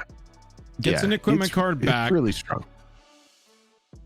Equips can go at instant speed, so you can throw...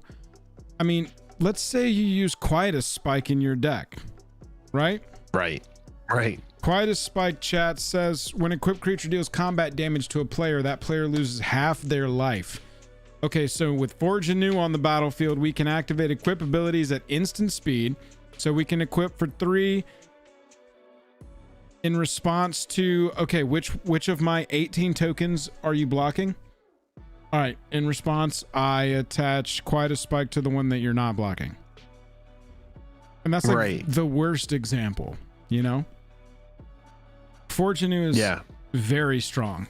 I think that it will be a card that people certainly play. I also really like, dude, I think this card is busted in Commander, man. The ring tempts you. I still don't know what that means. I don't know if I'll ever learn what that means. I'm sorry I don't have time to read it, but I'm sorry that happened, or I'm happy for you. Ringside says, search your library for a card that shares a color with a legendary creature you control. Reveal it, put it into your hand. This is a 3 mana tutor any card as long as your commander is on the battlefield. Ooh. Library for a card that shares a color, but you do have to reveal it because it has to. But yeah, 3 that's mana? pretty sweet. That's pretty sweet. These 4 words, I don't know what they mean, and I'll never know what they mean. But the rest of this card, I mean, seems really busted. Let's see, because Cruel Tutor. Yeah, Cruel Tutor is 3, but it puts it on top. Right into your hand. Yeah. I mean, what are you searching for? You're searching for what you need in that moment. So you're probably going to be playing it anyway. And so I'm not saying this is like necessarily CEDH, but it seems casual strong as hell. Yeah, just because it's 3.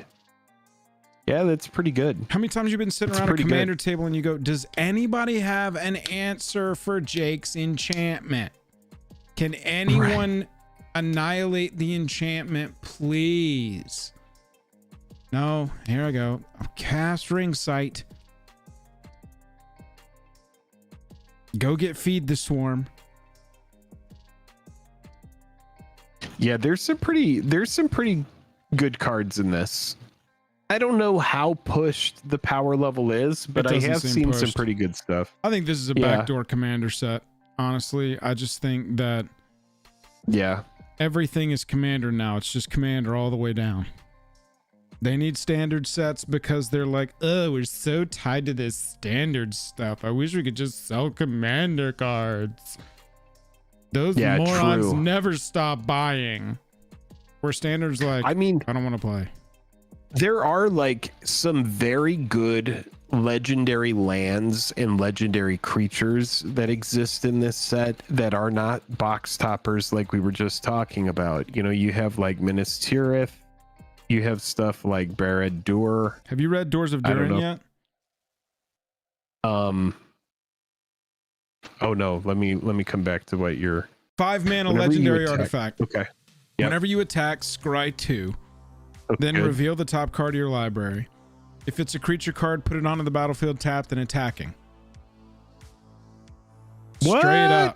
Straight up. What? Then just as like some sprinkles on top, it gets trample if you have a dwarf and hexproof if you control an elf. Oh my goodness. Seems interesting. You don't even need those things. You don't even need that. No, it's not super brutal because it does have to be on top. It does also give you the ability to scry though, which is nice. And I mean, this is whenever you attack. That lets you manipulate the top too. So chat, judges in chat, if I attack with 3 creatures, do I get to do this 3 times? Or is it considering it 1 attack? I think it's when you go to your attack phase. That's kind of like, or maybe it would have been explicit. Well, I mean, it says whenever. Whenever you attack. Once per attack phase. There you go. So it's not absolutely busted. Tyler, that's what I'm saying. Surely once. Yeah, it would say whenever a creature you control attacks. That's what it would say. No, Magus of the Bargain. Yeah, exactly. What Jake is saying. There are different cards that whenever you attack have phrasing close to whenever you attack that will trigger for each individual creature that's attacking.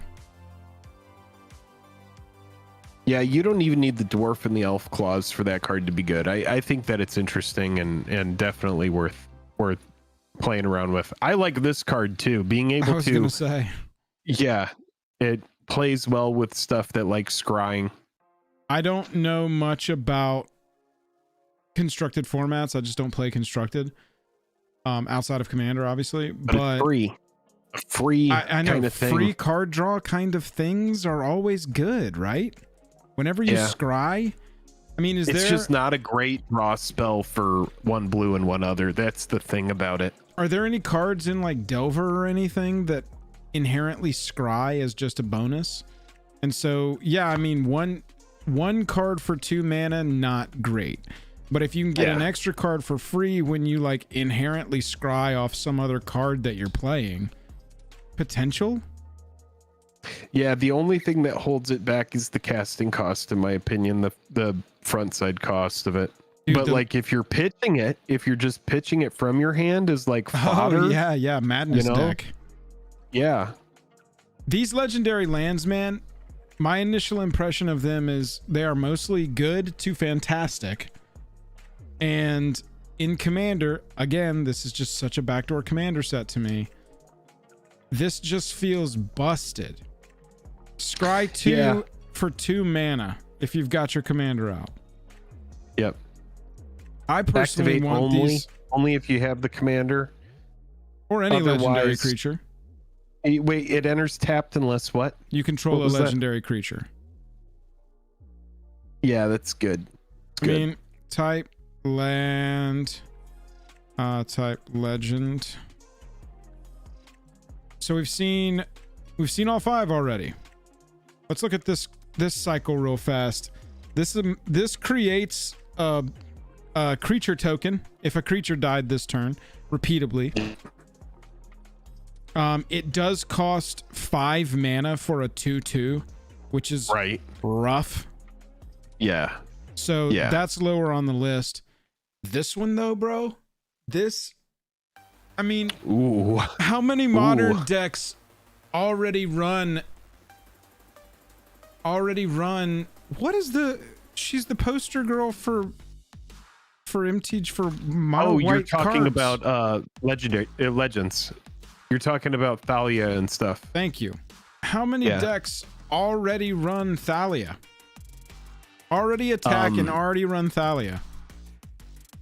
I think this is going to be really funny when Minas Tirith is a staple in modern. This is a modern staple. This looks like a modern staple to me. How often is mono white definitely be? It could definitely be like a 2 of or a 3 of in a deck. I could see that being a very good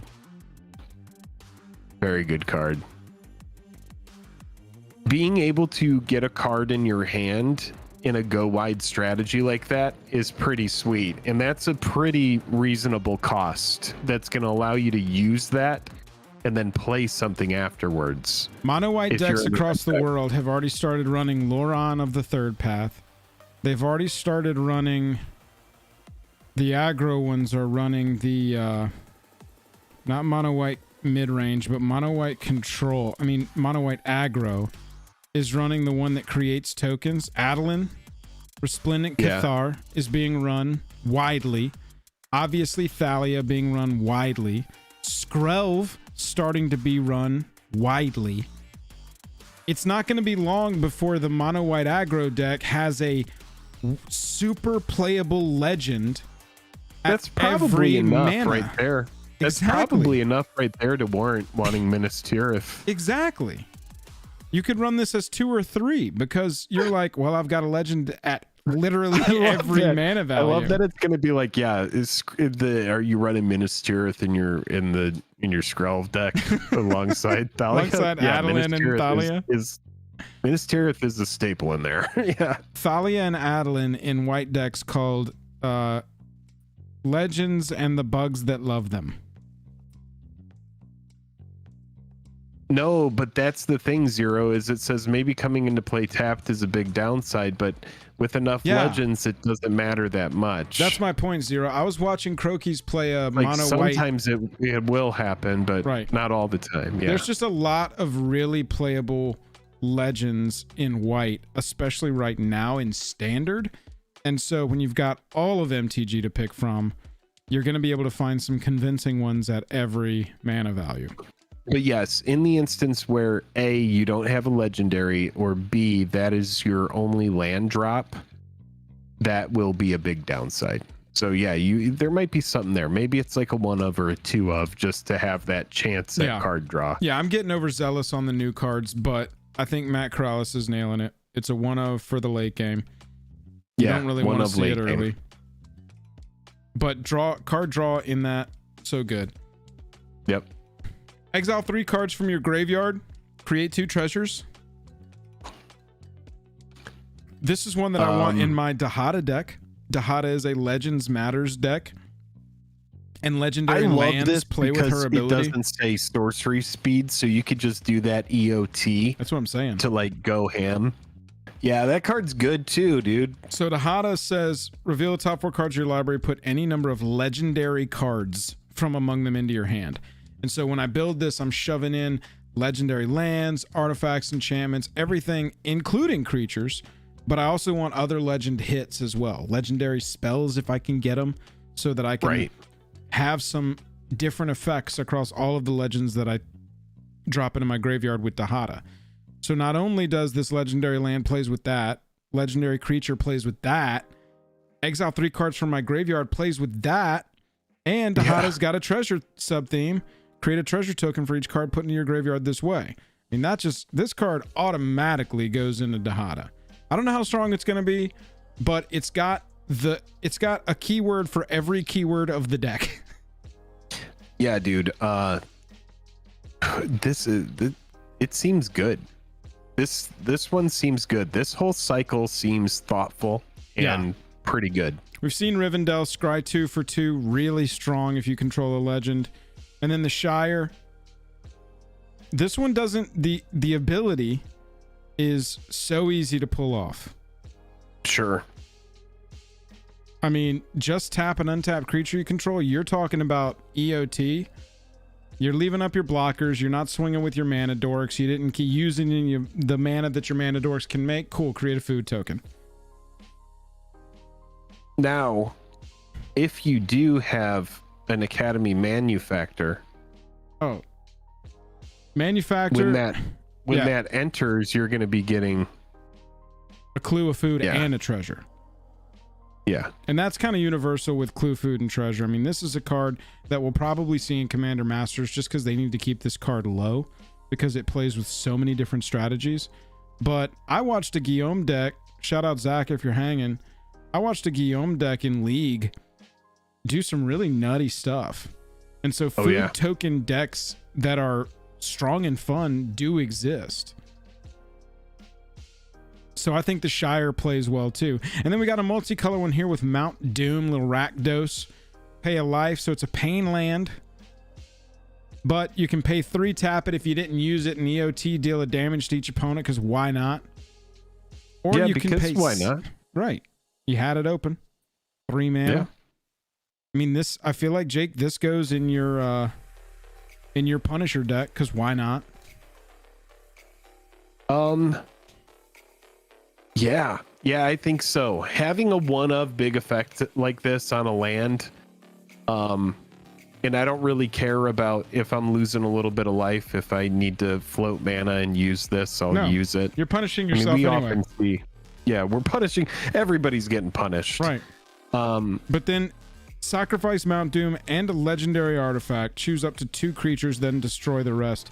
Do you run any legendary artifacts in that deck at all?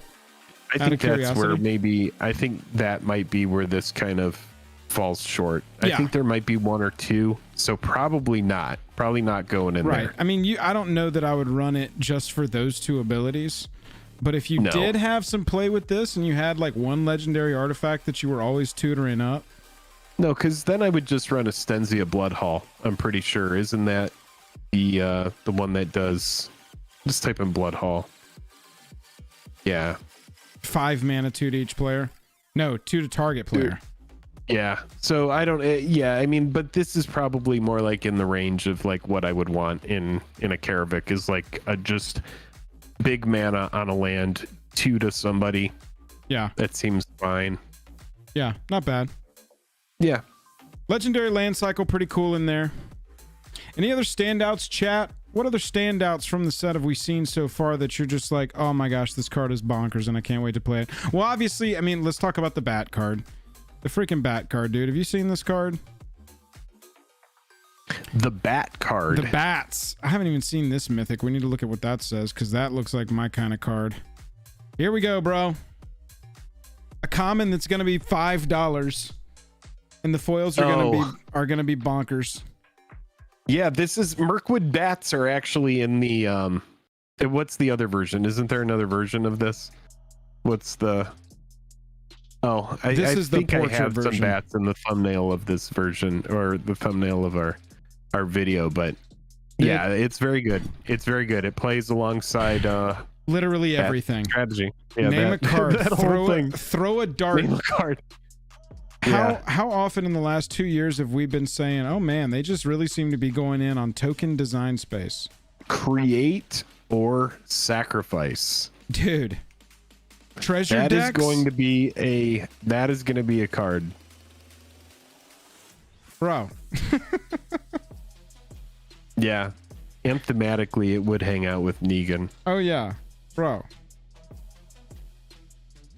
Oh shit. Bro.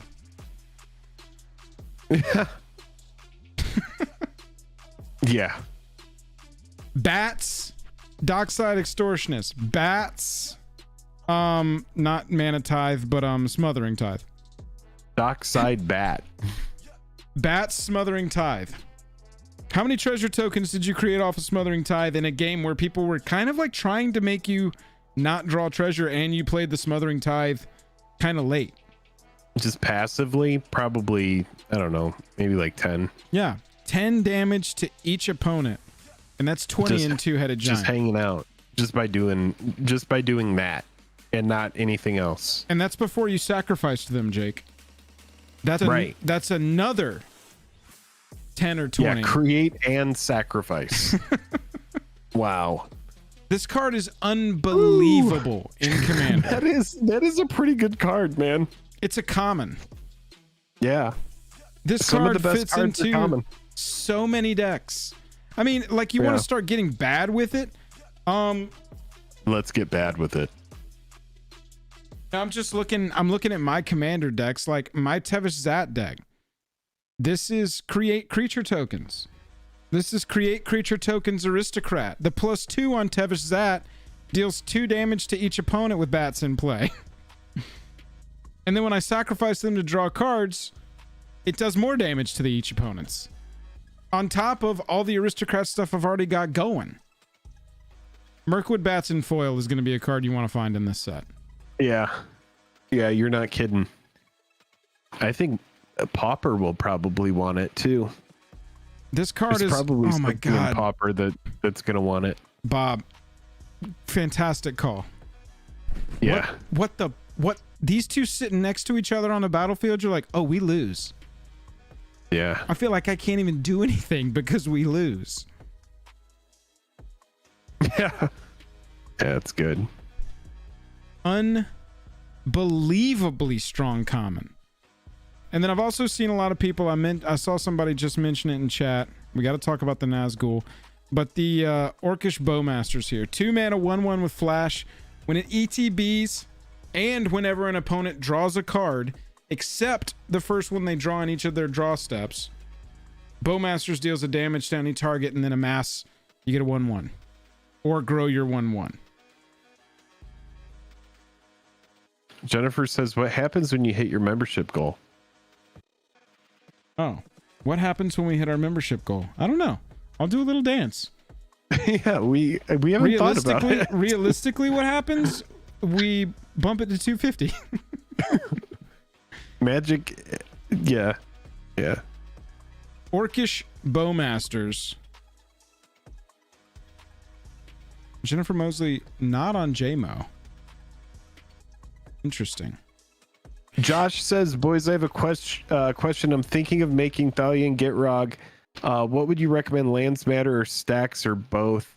You know, I think Lands Matter is really fun because, you know, and I would run stuff like the Ramanop Excavator and Crucible.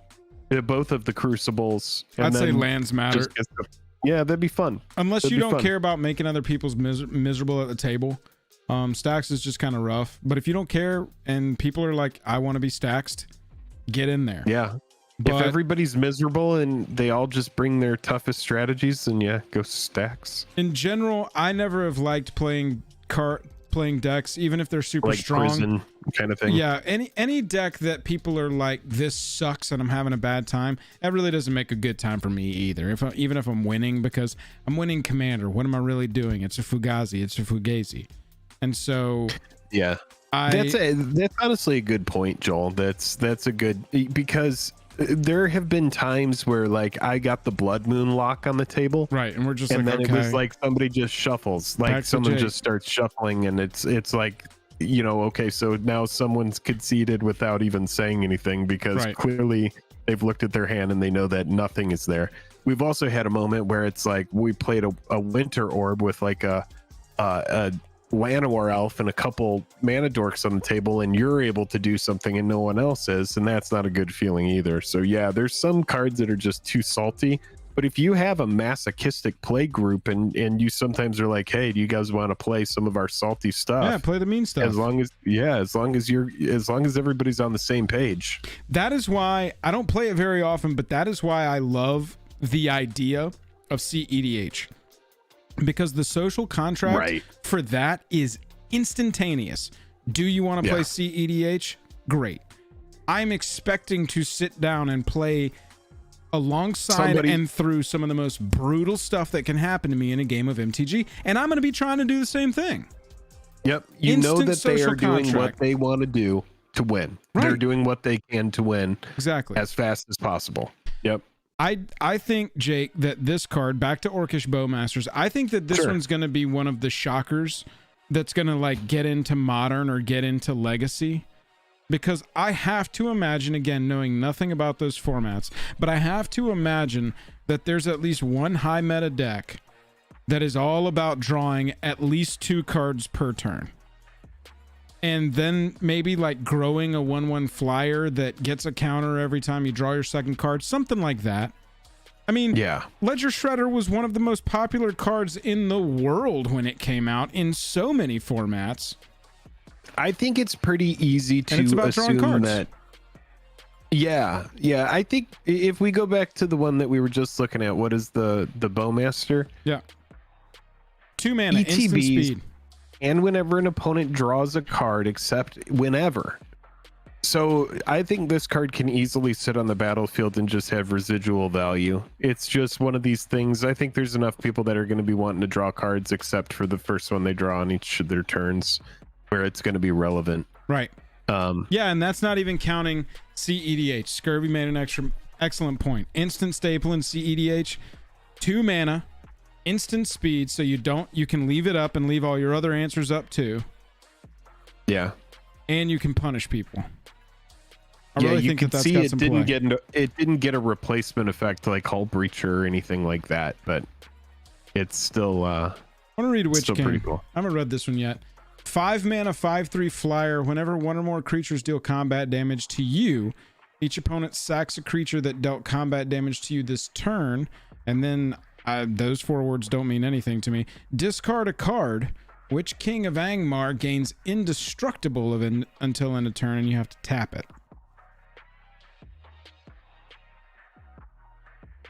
It's kind of cool. It's got like a no mercy kind of feel going on. Yeah, we're going to talk about the Precon commanders. Or no, this is... Yeah, it's a different one for Sauron. Dude, this Sauron is the commander I want to build from this set, I think. I've got one Grixis deck that I'm in the process of putting together, and it's Nicol Bolas all-in flavor Nicol Bolas. I got I got the secret lair with Cute to Brute, and it still hasn't arrived, by the way. I gotta call Wizards and see what's going on with that. But I got the Cute to Brute lair, so I've got that Bolas, and I've got a couple of the other special Bolases that we've gotten from different sets, and the 30th anniversary like secret lair pack a day thing. That one had a cool version of one of the Planeswalkers. Anyway, that's one of my Grixis decks. This, I think, would be a really fun Lord of the Rings themed Grixis deck. 6 mana, 7/6. It's got Ward of Sacrifice a legendary artifact or legendary creature. So only in the most dire of circumstances is Sauron even targetable. You have to sacrifice your commander or whatever other legendary creature you get on the battlefield just to target it. Whenever an opponent casts a spell, your amass orc is growing by 1+1/+1 counter. So for anybody who doesn't know, you're going to have a token that grows. You can't decide to like amass another thing or like amass sideways. It always has to go on the thing that you've already amassed. Yeah. Whenever an army you control deals combat damage to a player, I'm going to have to learn this mechanic. I think is the only downside of me playing this commander is I am going to have to learn what this mechanic is. Become pretty fluid about that. Yes. Yeah. And then whenever the ring tempts you, which I've seen a lot of cards that just say the ring tempts you, so I can understand that. Whenever that happens, I can discard and draw 4. Yeah, boo. Well, here's the thing: is it has a way to tempt you and an effect from being tempted built into it. So you just have to figure out what that does. But yeah, you get to go to Party Town with this thing. I want to build it kind of flavorfully because the other part of this that I'm super excited about, dude, is Nazgul. Have you seen these yet? I don't know if we talked about these. Yeah. Oh, it's only pulling up the one. Oh, no, here we go. View all prints. I want to look at them all together. So we've got 9 different versions of the Nazgul art. They're all 1/2s for 3 that say Death Touch. When it ETBs, that new mechanic makes everybody at the table cringe. And then whenever the ring tempts you, you put a +1/+1 counter on each Wraith you control, and you can have up to 9 in the deck. So I think it would be cool to have all 9 Nazgul in a deck led by Sauron. Yeah. Why not? Flavorfully. Even if it's not the most, it's a flavor thing. Right. I'm building a flavor. It doesn't have to be the most optimized strategy. It can be fun too. This is, I mean, I've told you before, what I like to do with each of these sets is get one of the Precon commanders or a legend I like from the set. Look at I would want this, treatment on as many cards as I could get the showcase frames from that set so that I end up with that's my Lord of the Rings Tales of Middle-earth commander deck. Yeah. Yeah. So when the inspiration strikes me, that's what I like to do. And that's the sort of Sauron art. It looks like you need to be running like a Fierce Guardianship or a Force of Will in there. It's got the color theme for it. Oh yeah. Yeah, I'm kind of looking forward to that. Oh, I wanted to see, there's a new black mythic sorcery spell. Here we go. What is this? Shadow of the Enemy. Black 3 sorcery. Exile all creature cards from target player's graveyard. You may cast spells from among those cards for as long as they remain exiled, and mana of any type can be spent to cast them. So you're doing a big splashy 6-cost sorcery to exile some stuff that's going to remain exiled, and as long as it does remain exiled, you're going to get to cast that stuff using mana of any type to cast it. So yeah, pretty big deal. I love that. I mean, I play so many, because you can target your own graveyard here. It doesn't have to be an opponent's. And That's right. I already run, I mean, I've talked about it widely over the last month. I've built so many Reanimator decks over the last year or so. Prosper card, yeah. That this is the kind of spell I want to run in those decks, because I'm trying to mill myself like crazy. I'm trying to cast, Living Death or Rise of the Dark Realms or any of those cards that just return everything. Well, it kind of protects all those cards for you, doesn't it? Right. It doesn't make you get them all back or put them on the battlefield or something like a Patriarch's Bidding. But what it does allow you to do is it is going to allow you to protect them from somebody saying, like a Bajuka Bog or a Tormod's Crypt, that's just going to exile them and you don't get that benefit, Exactly. So, yeah, in Dragon, I get that 3 more mana gets you Rise from the Dark Realms, but I'm talking about in decks that already run those cards. One more card that doesn't affect like that, but to Jake and Tyler's point, I can cast them when I want them. When the board wipe has already been cast, now I'm like, oh yeah, here we go. I've already invested the 6 mana in that ability.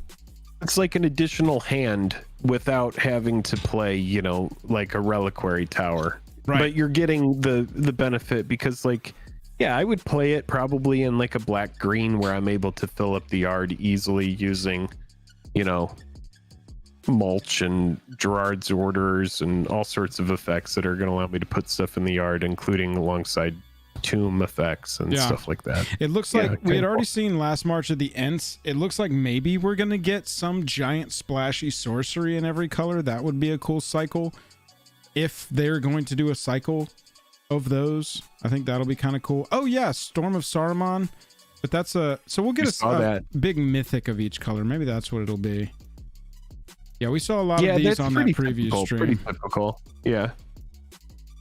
A lot of really fun cards. What do you think of the new Saruman? Of many colors? Yeah. I think that the ward is kind of tough for people to do because you don't want to discard your enchantments, instants, or sorceries that you've put in your deck. Sure. But honestly, it's just so annoying to read this card. I don't know. I think that's why I don't like it, because it's just obnoxious to read. And it feels like it could have been simpler because the effect is pretty straightforward. Yeah. Whenever you cast your second spell each turn, each opponent mills 2 cards. Okay. When 1 or more cards are milled this way, which, okay.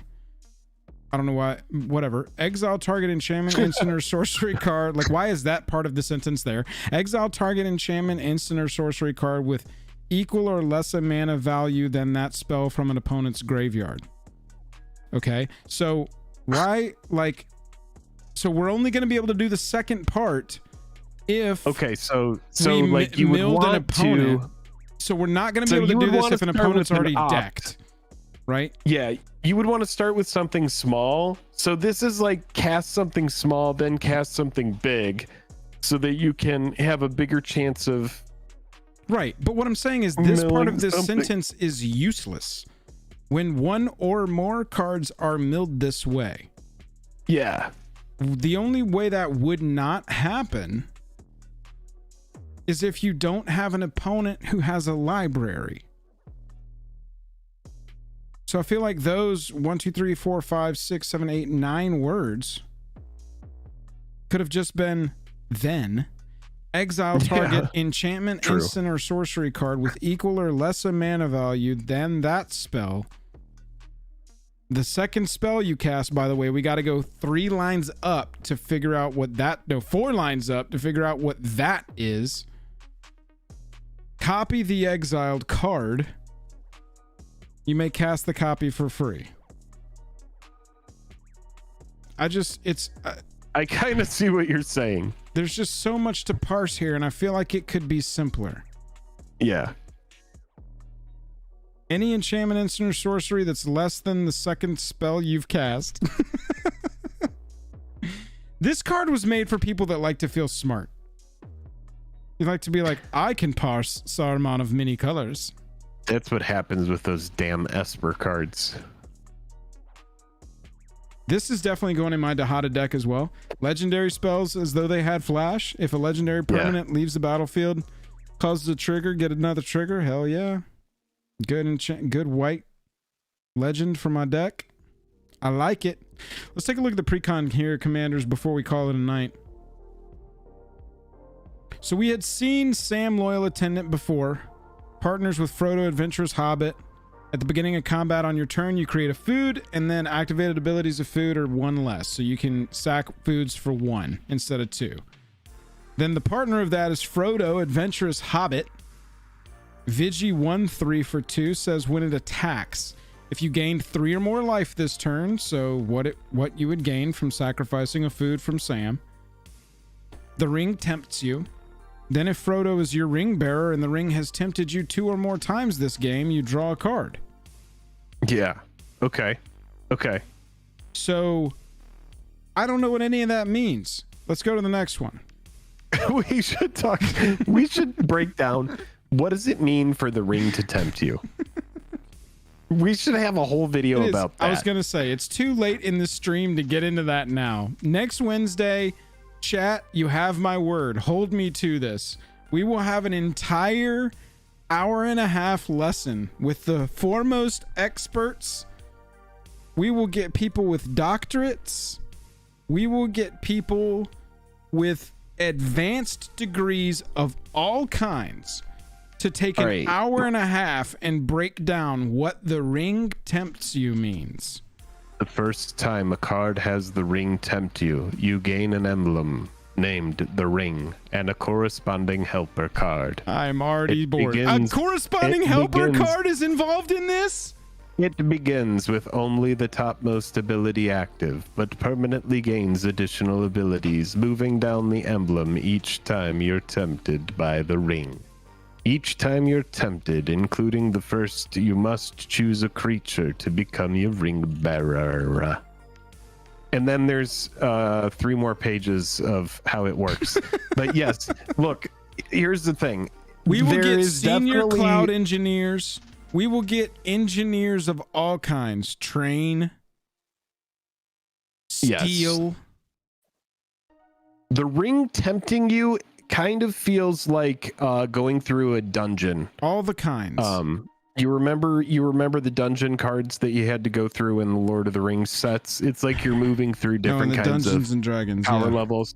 And it also kind of feels like level up cards from World or Rise of the Eldrazi. You remember when they had those old level up cards Yes. back in the day? I glanced at the, Figure of I've Destiny, glanced that kind at of the thing. mechanic. I definitely don't know what it is. I'm not lying, but No, I know that you're like only half memeing I on how parsed- you're lost with it. Right, but because look, I'm the same way. dude, the thing is like there's no negative to having the ring tempt you other than like a couple of cards that are like you get a bad thing if the ring tempts you too many times. Yeah. But you can just get tempted by the ring over and over and over and over and over and nothing bad happens to you. And that is, I want to talk Not about how not the ring canon. works. That is not how the That's ring not how- works. Yeah, the ring is not generally like whoever has the ring is perpetually winning the lottery. Right. It Every gives day. you good things, only good things. Frodo's like, this thing's too good. I got to throw it in lava. It's like, I understand why Bilbo likes it. I get it. I get it. Can I keep get it? Does this need to go anywhere? Bilbo's like, I don't know. It's only gained me prosperity and a life of luxury and happiness. Gandalf's I like, don't know. throw it away. I'm jealous of how good it is. I want it. Anyway, here's the thing. We should kind of say this because with the ring, I get because thematically the ring and its power level and what it does to its bearers is so immense and important in the book that it did have to have some sort of big over the top feature in MTG. I just think there are going to be some people that are kind of turned off to learning like the whole thing. It's like kind of different than just learning, a keyword. You're going to have to bring essentially like a tip card with you everywhere you go so that people can understand exactly what they're dealing with. ChatGPT to understand how it works every single time you're playing it. Yeah, I'm still trying to understand what mutate is and how all that works. So there's no chance I'm not going to have to read a short novel every time somebody plays a freaking ring tempts you card. Yeah, Corey G says same thing as initiative. Can it be broken down? Never touching on mutate. Yeah, we don't look at those cards, don't count. We ignored mutate. I'm considering ignoring ring tempts you. Let's look at Sauron, Lord of the Rings. Yeah, I'm considering. For 8 mana. It's super close to going Yeah, dude. right over in the Ring mutate tempts where you. anything You goes. are on the fucking edge, bro. Don't make me stop learning about you. I will Please don't make ignore us you. Send you into the mutate dungeon where anything is possible. Sauron, Lord of the Rings. Oh my 8 gosh! that's mana, so freaking 9/9 with trample that says when you cast this spell, amass Orcs 5, which means create a 5/5 creature token. That I can parse. Mill 5 cards, then return a creature card from your graveyard to the battlefield. And it has no other texts. Sauron, Lord of the Rings is quite chunky, Jake. Okay, you know what he reminds me of? He reminds me. I love his name, Sauron, Lord of the Rings. He's like, I got the name of the set on my card. And his head. Why does he kind of look like a horse? Is that what his helmet looks like? I think the card is called Sauron, Horse of the Rings. Wait, zoom in on the art, and then I'm gonna tell you what it reminds me of. Did he always have a big weird helmet that protruded like that? No, this is a different interpretation. Everything in this set is a different interpretation. Let's not get into it. Is he looking at us? He's looking at us. Let's not get into the different interpretations. Okay. It's just how they portrayed Sauron in this set. Okay, well, here's the thing. That's as far as we're talking about it. The jaw is kind of hard to see. Okay, so like that jawline right there this is a little bit difficult to see. So it kind of has the look of like, I'm wearing a horse head going into battle. I see what you're saying. Okay, so what you're saying is that you think this is the mouth of the horse, and Correct. These are the eyes of the horse here. And I did not see the jawline originally. But yes, it's a little bit like this.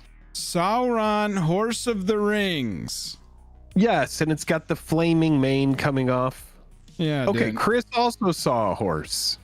Yes, see, people have seen the. Yes, people are saying it. You can't unsee it. All right, everybody. To be fair, I saw the horse head. Sauron, Horse of the Rings. Okay, so now I'm going to tell you what I think about the card. Okay. Which is going to be based on its stuff. Its casting cost, all of its things. It reminds me of the big old Legends. Oh my goodness gracious. Hey, everybody go like my tweet. Okay. You're doing great things. Everyone is going to love this. I'm creating content, Jake. It's what we do. It's how we are. Now that lives on the internet, and there's no way, especially with the stream, that it can't be undone.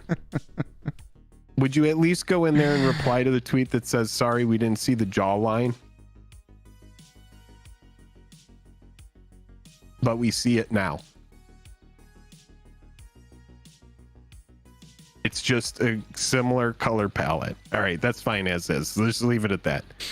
It reminds me of the big old Elder Dragons from Legends. Yeah.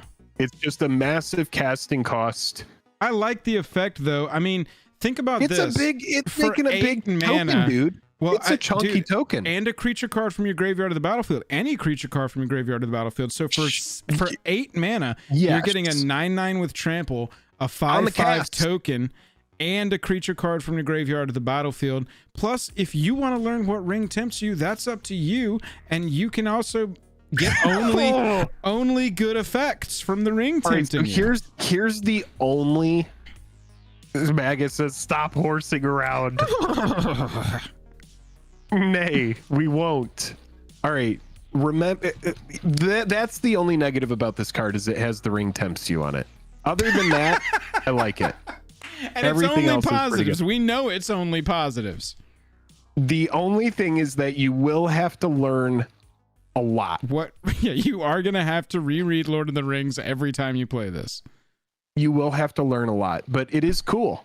Eowyn, Shield Maiden. I think this is my favorite one of the group, and you'll very quickly see why. It just speaks to me. It's also cool. Side note, really quick, before you talk about this. Yeah. Related to the Nazgul, which we were talking about earlier. Yeah. They could go in anything. They could go in your Relentless Rats deck, and they could just be like, "Oh, how did they get in here? Yeah, why are there all 9 of them? What are they? What are they doing in here? These don't synergize. Suck it. They all have Death Touch. They all have Death Touch. They tempt you. Okay, all right. Tell us about this Jeskai. Shield Maiden is a Jeskai 5/4 first striker for 5. At the beginning of combat on your turn, if another human entered the battlefield under your control this turn, create 2 2/2 red human knight creature tokens with trample and haste. Then if you control 6 or more humans, draw a card.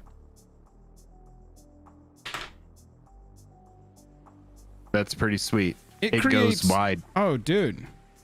I love this. And it doesn't say ring tempts you anywhere on the card, which is my favorite part of this. Yeah, it just works like a normal Magic card. Yeah, I don't have to learn some complicated mechanic. Eowyn, never tempted by the ring, didn't have to worry about it. Beautiful. Galadriel, Elven Queen. 4 mana, 4/5 Elf Noble. At the beginning of combat on your turn, if another elf entered the battlefield under your control this turn, starting with you, each player votes for Dominion or Guidance. If Dominion gets more votes, the ring tempts you. This card is trash. That card is completely trash. Looking at Bilbo. Birthday Celebrant. A green, a black, and a white for a 2/3 halfling. This stream needs to just be called The Ring Tempted Us, and it did not work out. Bilbo. Okay, Bilbo Birthday Celebrant. Okay. Sultai 2/3 Rogue. If you would gain life, you gain that much +1 instead. And for Sultai +2, tap and exile Bilbo. Search your library for any number of creature cards. Put them onto the battlefield and then shuffle. Activate only if you have 111 or more life. I think this card's fun and silly, and I love it. I was originally thinking, wait, they went with Abzan for Bilbo.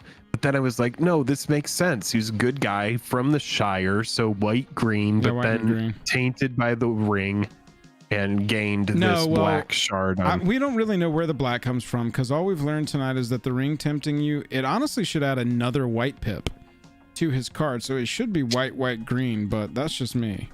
Yeah, maybe so. Maybe so. I like this card alongside cards it's definitely casual and definitely silly, but fun if you want to run all the Beacon of Immortality effects that you can find, doubling your life total. That's true. Just go Immortality, life total,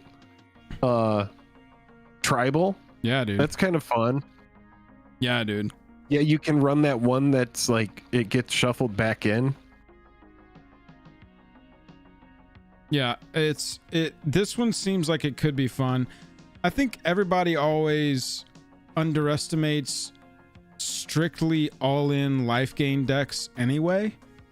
Mm-hmm. And so I think that Bilbo just being like, I'm going to run every single life gain, strong life gain card that I possibly can. And then like maybe 10 big payout thing that are really like when they do hit the battlefield, they're going to be a big deal. Yeah, I mean, like outside this, it's a standard, it's a standard graveyard deck. So you run, you know, all the buried alive effects you can possibly find. Dump all the best creatures you can get into your, or just wait, like, is it? No, it's library. You don't even have to do that. Oh wait, what is it? Oh wow! You search your library, so no, you don't have to put anything in the yard. I was like, let's run Leveler, and just get. Oh no, that's exile your library. I thought that was put it all into your graveyard. No, but you could just go all big Eldrazi, because the ones that typically say when they hit the yard, shuffle them back in. That's not going to matter here, right? So this guy's a different. This is a different way to play. It's kind of fun. Bilbo's Eldrazi birthday party. Yeah, Bilbo's Eldrazi birthday, and then you just make sure your life total stays high. What's fun is you can run stuff like Aetherflux Reservoir in there, and you can run alternative ways to win with life gain. Oh yeah, so that's fun. Oh yeah, we've seen Radagast. This was one of the earliest previews of this. Ward 1, Beasts and Birds have Ward 1. Cast a spell, mana value 5 or greater. Choose to either create a 3/3 or a 2/2 with flying. It's 3/5. It's fine, not bad. And then in all seriousness, Galadriel, if Dominion gets more votes, the ring tempts you. Then you put a +1/+1 counter on your ring bearer. And if Guidance gets more votes or the vote is tied, draw a card. So let's be honest, whatever this phrase means, in all seriousness, whatever this phrase means, we'll need to, at whatever stage you are of only getting good shit from the ring, we'll have to outweigh just drawing a card, or people are always just going to vote for this because have your +1/+1 counter, pal. We don't care. Yeah. But whatever stage you're at of gaining only good possible stuff from this, if it's, I mean, that's what you vote for as the opponent of Galadriel, because otherwise you're just like, yeah, sure, draw a card for free because an elf entered the battlefield in main phase 1.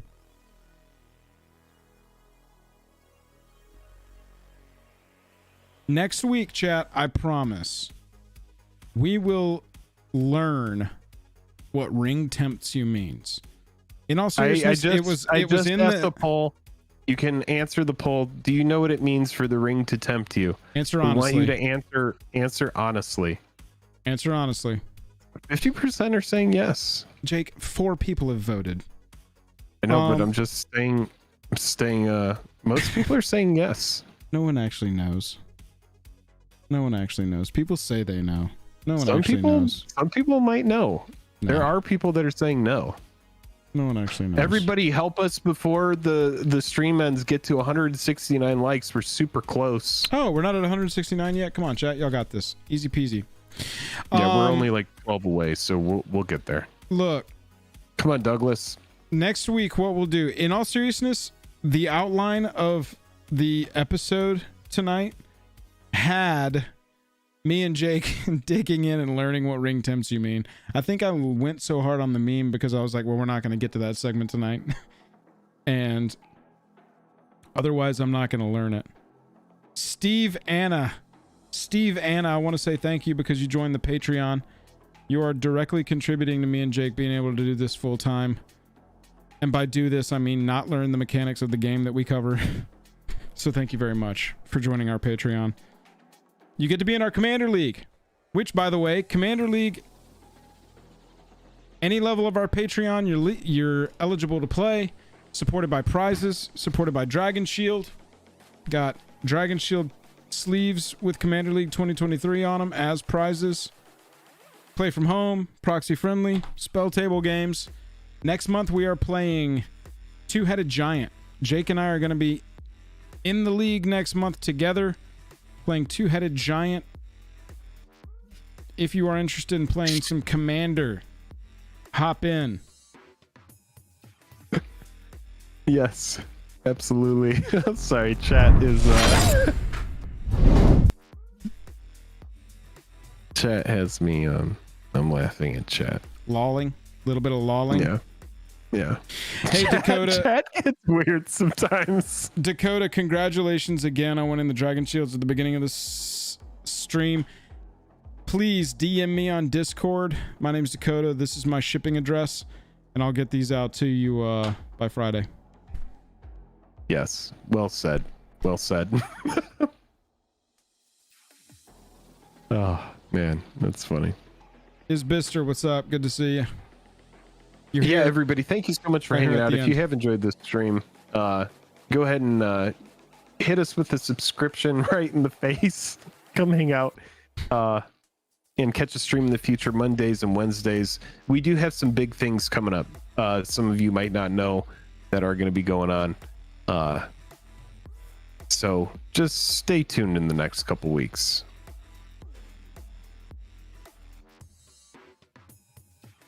Lance coming in says the ring tempts you only, Joel. Ring doesn't tempt me for shit. I'm not tempted. I don't have to William, read things thank I you don't for want the to $2. read. That's the same thing I said to my high school teacher when they put To Kill a Mockingbird in front of me, and it's the same thing I'm saying right now.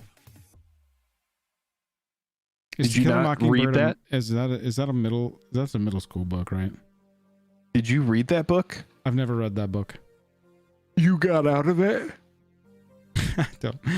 I don't. Yeah. Did you get out of it? I did.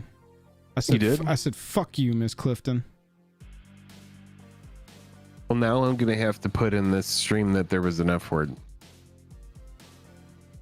Where are you going to put it? I'm going to have to freaking let YouTube know when it's like, hey, is there any bad language in this video? And I'm going to have to be like, yeah, not until the very end. Right at the end, Joel dropped an F-bomb for literally no reason. Because he was tempted by the ring. We finally understand it now, chat. LOTR box toppers, new legends, and top commander picks, parentheses, F word at the end. MTG live stream. MTG live stream. We did our Guardians of the Galaxy due diligence and we got our one F word in. That's right. That's right. Everybody, we really appreciate you hanging out. We'll see you in the funny papers. I think we're done for tonight. It's midnight on the East Coast, and I'm ready to go close my eyes. All right, we're going to get out of here, but look out for some stream cuts in the next couple days. If you want to get involved on a deeper level, we do have Patreon, all that stuff. Go check out our Facebook. Make sure to like the profile. You're going to want to look around on Facebook at, all of the different pictures that we posted last couple years. I haven't used Facebook in a long time, and I don't believe Joel has either. So go over there and see if you can reinvigorate that profile and get our Facebook going again. Don't waste your time doing that, please, God. I'll actually block you. If you go to our Facebook profile and interact with it, I'll block you over there. Please go try to invigorate our Facebook. Don't let Joel get you down over there. He runs a tight ship over at the Facebook Jake and Joel site. But I think it's a burgeoning territory that people are trying to figure out if anything's going to happen over there. So go like the page. When I clicked on this, it says your stream will stop immediately and you will no longer be live. Oh no. Oh God. Is that what's gonna happen?